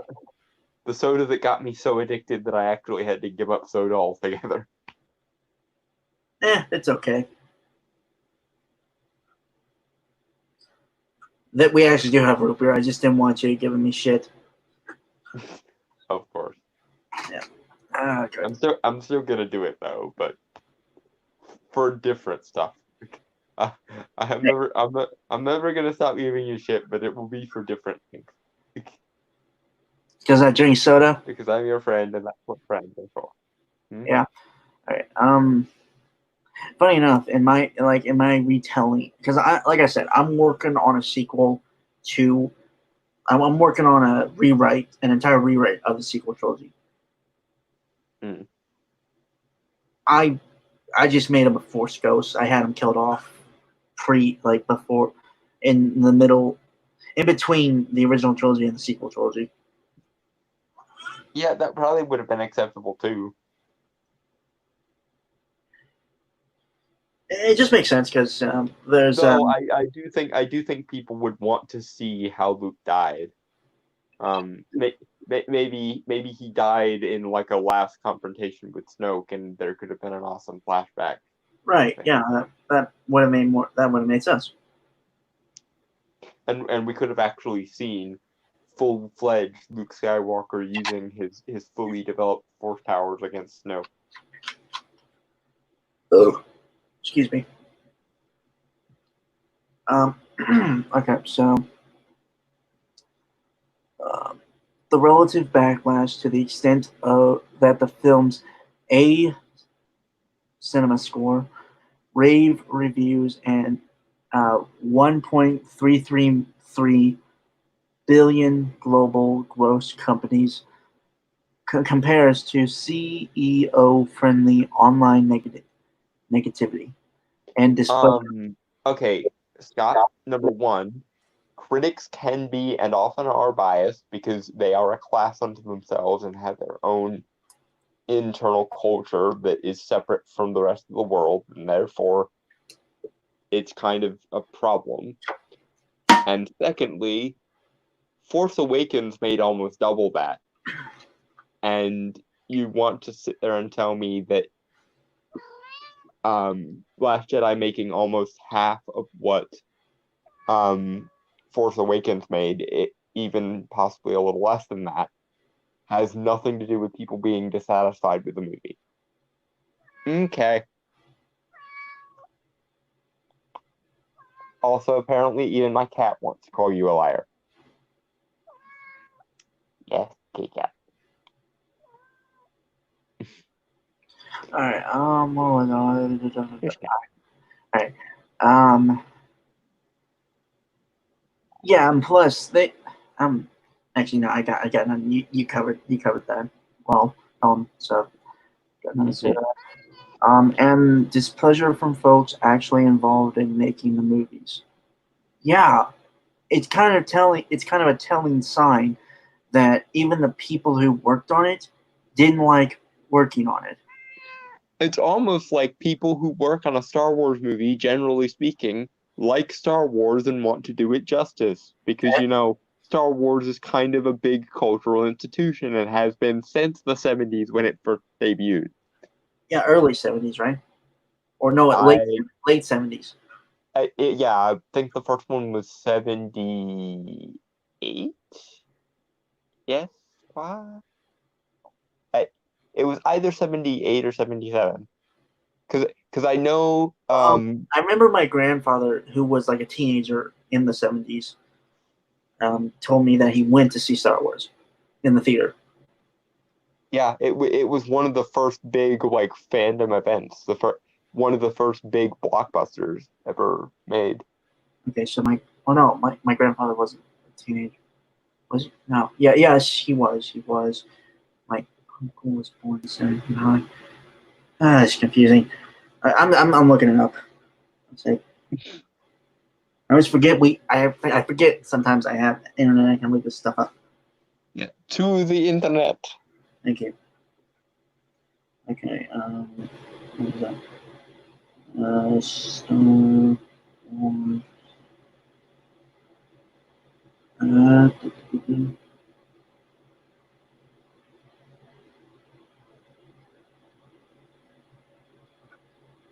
1977.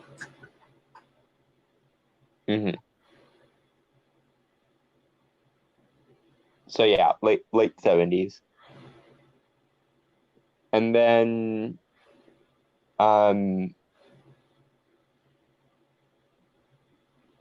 Empire was 84, right? No, couldn't have been. Because that's two. Although maybe it was.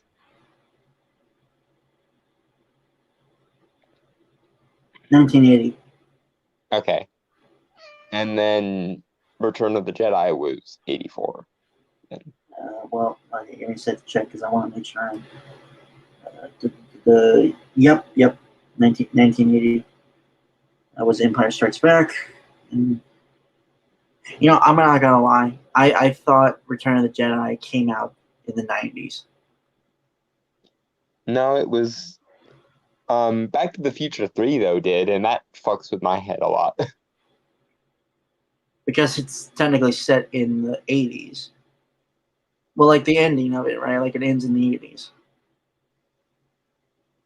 Kind of. It's somewhat ambiguous as to where Back to the Future Part 3 ends, if they just go back to real time or Um, if they go back to 1985, even though they're all like 3 years older now.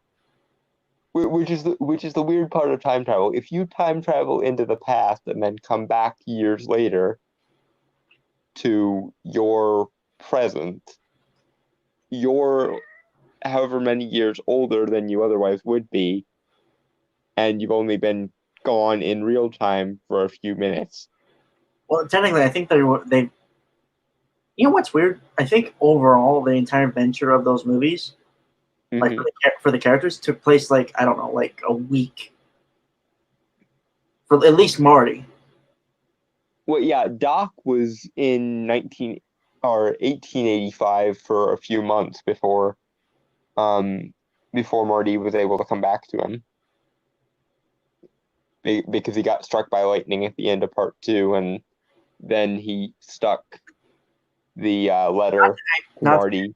I think there's also like a theory, like the jump that Marty does in that alternate dark timeline off the building, right? Mm-hmm.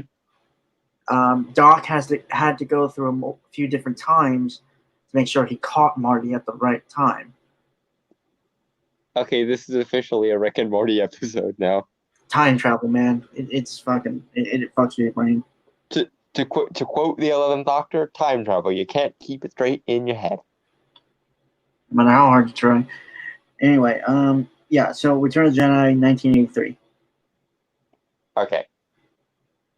So yeah, early 80s, late 70s, early 80s on all counts. Yeah. And this has been the shameless fact-checking portion of the program. Which we do because we are nerds and we got nothing else better to do. Yes. As though our podcast week after week couldn't tell you that. Yep. All right. Shows that Luke Skywalker was popular after all, and that maybe audiences don't mind the conventional answer the call Boy Scout template. Okay, that is how he started off as. Return of the Jedi kind of just not return. Where he ended in Return of the Jedi is, you know, Self-actualized and frankly much darker Jedi Master. Like I said, he force choked the guards at Jabba's palace, and granted, granted, you could argue maybe he choked them unconscious, but well, it obviously, I don't think he killed them, but still, force choking is very dark side. yeah. And if this were handled correctly, my thinking is Luke would have been like a gray Jedi. He wouldn't have been all dark or all light. He would have Yeah. taken the lesson of the last generation and been like, maybe we should embrace the darkness to a controllable degree. And he basically probably would have, in all actuality, his lightsaber color probably shouldn't have been green, because green is the color of a Jedi consular, which is someone who focuses explicitly on the abstract force abilities, not the directly physical ones. Should have been a yellow one then, like a yellow lightsaber. Yellow was the color of the Jedi guards, and it signified someone who embraced the dark side specifically to seek it out and destroy it. Okay. My thinking is he probably should have been more purple, like Mace Windu, which is someone who can embrace the dark side, but remains tethered to the light. If anything, again, it makes sense because we've only throughout that first trilogy we only saw red and blue lightsabers. So well, red, blue, and green. well, no, but okay, I'm talking before Luke Skywalker. Yeah, before Return of the Jedi. Yeah, you know, I think it could have made sense thematically, color and visually wise. Mm-hmm.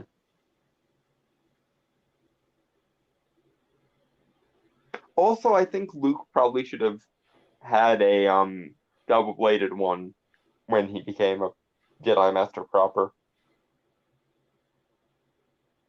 It's funny. It's funny you mentioned that because the character I wrote, which is the daughter of Luke Skywalker, like in my retelling, I think you might have mentioned that she had one. double-bladed purple lightsaber. One, because that's fucking awesome, and two, again, makes sense. I also like the idea of like in a double-bladed lightsaber, both blades being different colors. Like maybe purple and yellow.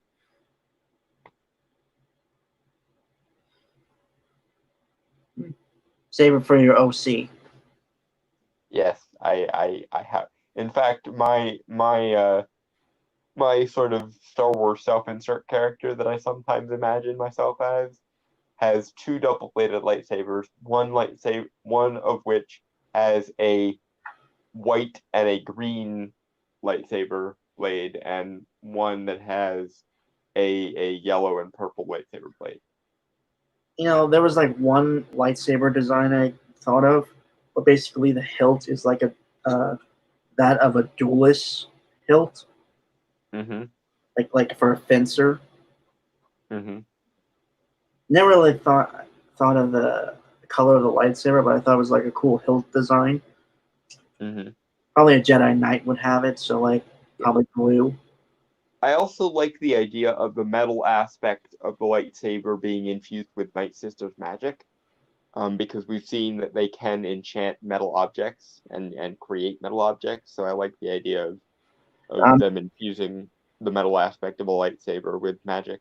you know what's funny? I actually was working on a character that would have been basically very much a gray Jedi in a sense, Mm-hmm.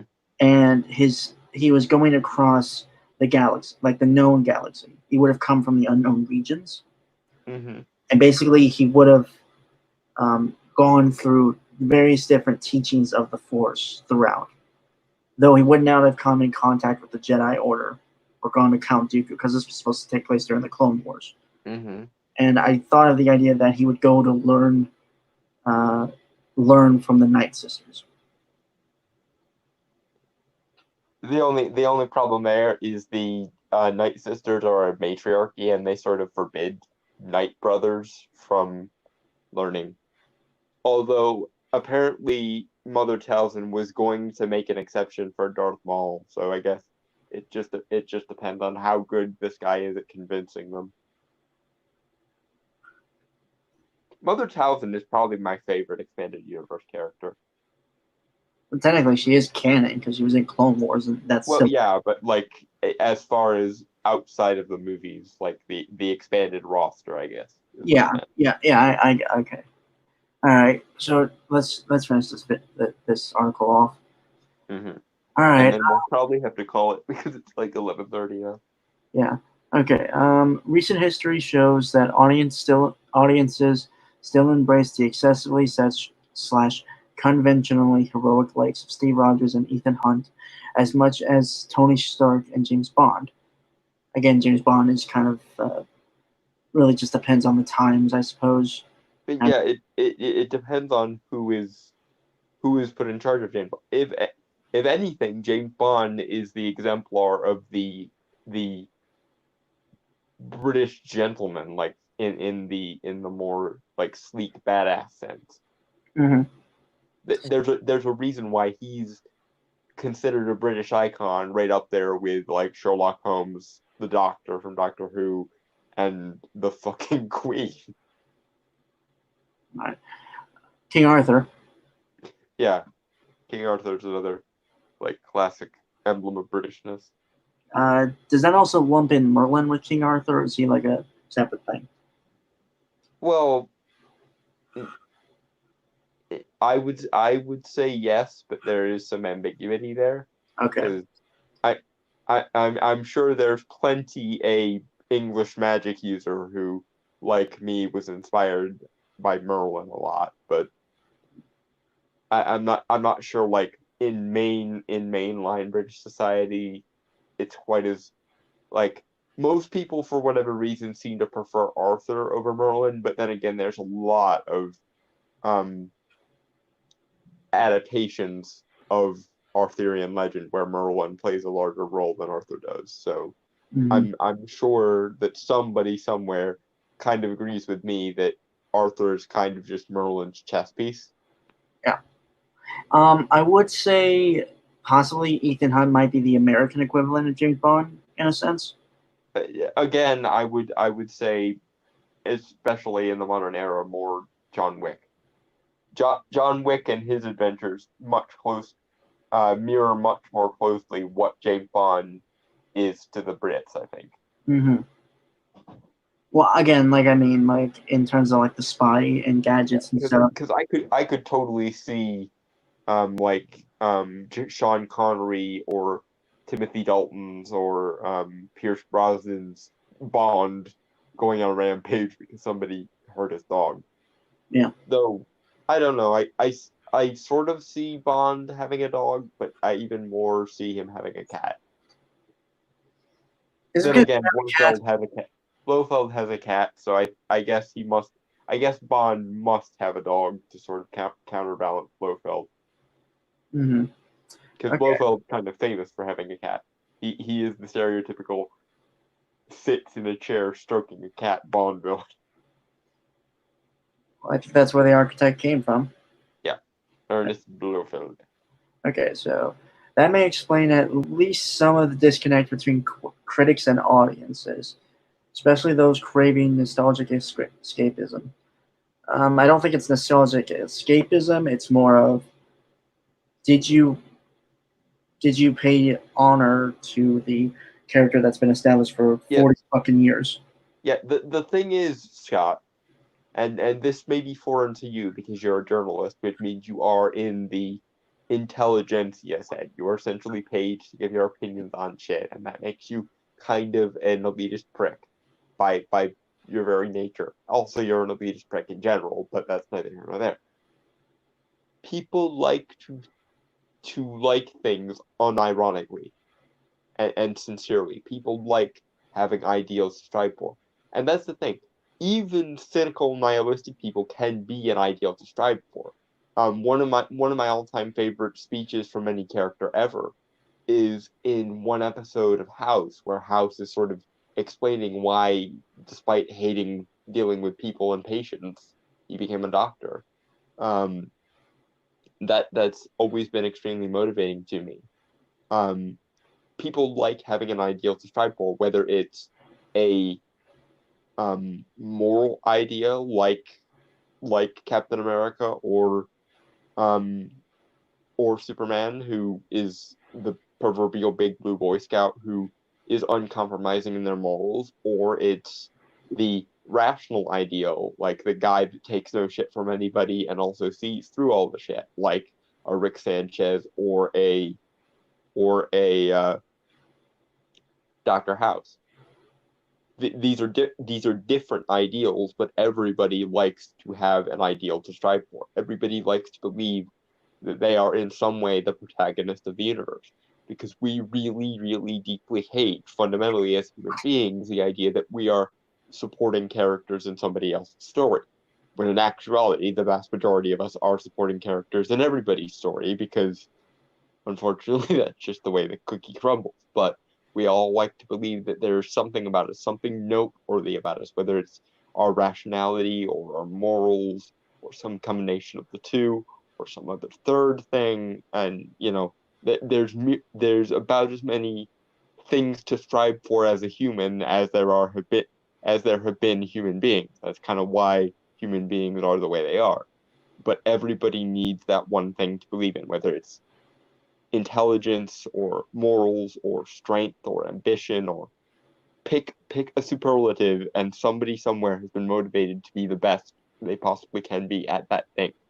And some people like to be the best they possibly can be at multiple things, which is where we get the Renaissance man from. But everybody likes to believe they are something, and they like to believe they're striving towards something. It's simply human nature.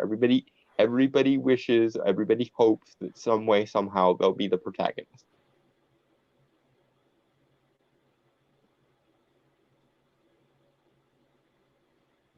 Moving on. Well, to put in a more abridged version, everyone is a story, and everyone else's stories connect and intertwine in some way, and somehow we're characters of that person's story, and they are characters in ours. Hmm.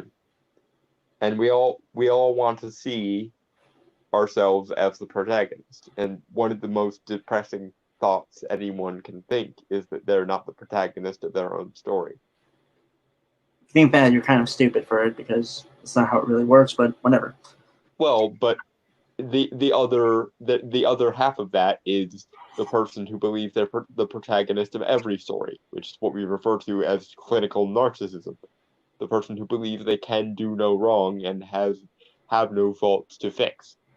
The person who genuinely believes they are the Mary Sue in the universe. Right. Okay. There's something to consider when prepping the next Superman movie, or when debating how dark and gritty to make the next Batman Begins ripoff. Again, that's how he ends it. Again, Scott, I think you might be stuck in the middle of a false dichotomy there. No one is saying don't make idealistic stories or don't make grimdark stories. They're saying don't force grimdarkness into stories that don't need it, and don't force simplistic idealism in things that don't need it. Treat the IPs themselves as though they are worthwhile in their own right, and all of a sudden, you'll get good shit out if you have anyone involved who knows what the fuck they're doing. Because things, right, Scott, don't have value simply because people want them to have value. Things have value in and of their own right. That is the one lesson that I think everyone wants to convey to you, whether it's the cynical gothy kid or the, upright, morally upstanding paragon. Everybody wants to convey to you that things matter not because people view them, but because people are compelled to seek them out in the first place.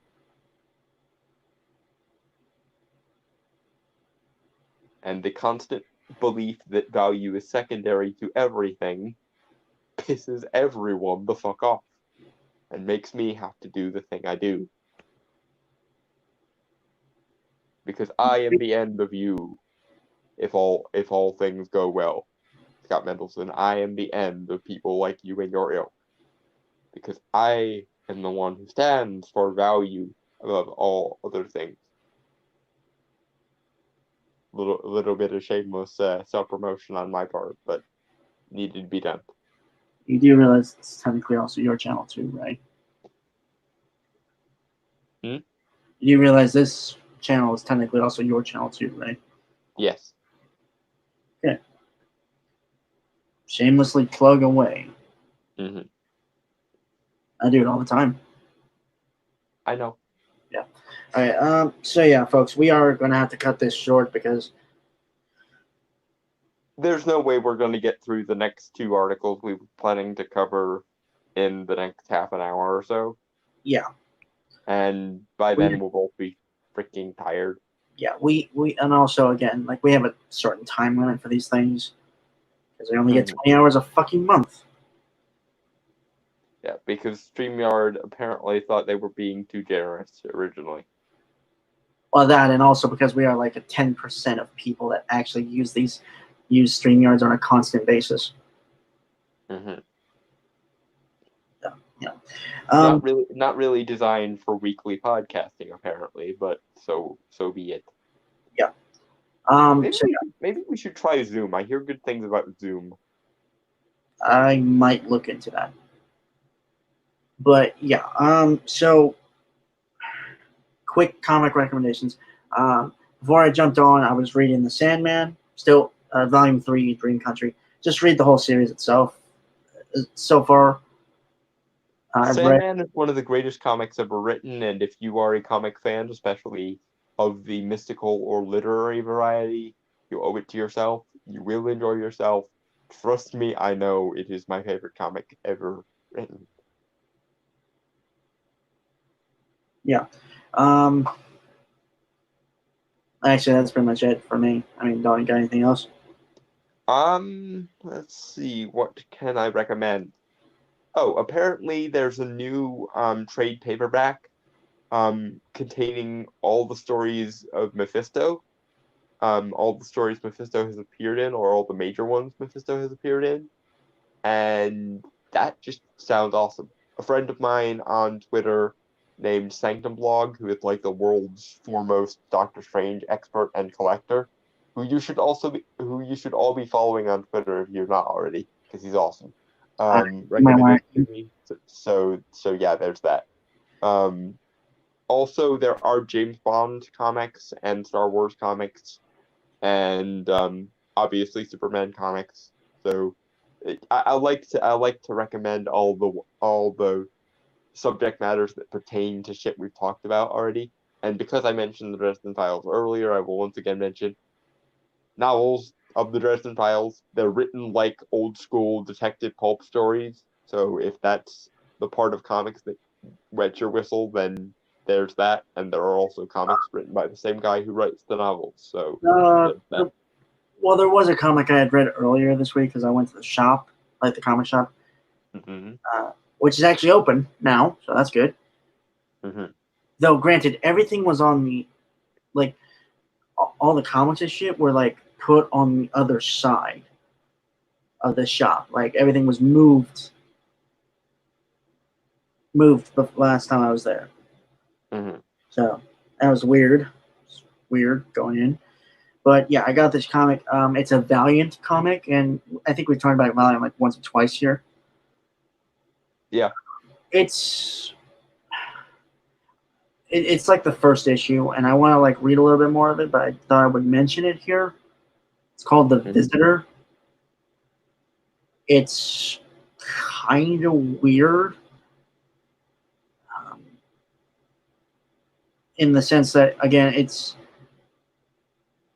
I don't know. It's like I said, it's weird, and I'm not sure if it's a good weird or a bad weird because it does have some SJWism in it.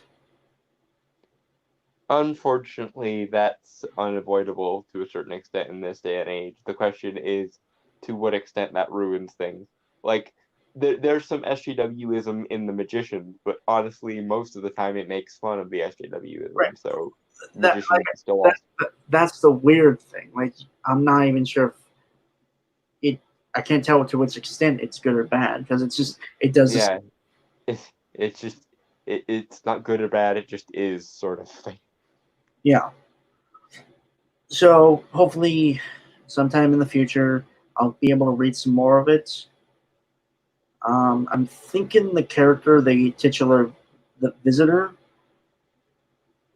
might be somewhat of a villain, which would be interesting. Yeah. But yeah, I can't say for now. But I also have something. If anyone has ever read this, well, actually, I also got another comic and a graphic novel. And they're here right with me. There's this one comic called Lady Mechanica. I've heard of it, but I've never really read it. I've heard of that as well. I don't think I've ever read it though. And another one called, and the graphic novel based on a comic series called Black Hammer. It's written by a guy named Jeff Lemire. It sounds like a dark twist on Thor, to be honest. It's like an homage to a lot of classic comic book characters and stuff. But it's also like it's like again, like these are like stuff I've heard about but never really checked out until now. So I'm gonna read a little bit of them and like tell you guys next week, just so I get that as a heads up. Mm-hmm. Oh, and also, we have a Discord, and you'll see a link or like an invitation to it in the description down below. Basically, it's just kind of a social hub besides Twitter, so you can interact with us more. Yes, because Twitter is always cancer, and cancer is to be avoided. Yeah, so and that's a permanent link, and we'll be doing permanent links from now on in the descriptions. Mm-hmm. And yes, Dalton, it is a permanent link because I made sure to check and stuff. So Okay, good. Yeah, but yeah, so I think we might have to talk about a little bit about Discord next week. Yeah. On here, so Okay, so yeah, that. With that, folks, I want to say goodbye, adios, aloha, auf Wiedersehen, sayonara, peace, cheers, and Shalom. Don't burn down the universe and live another day to fuck off.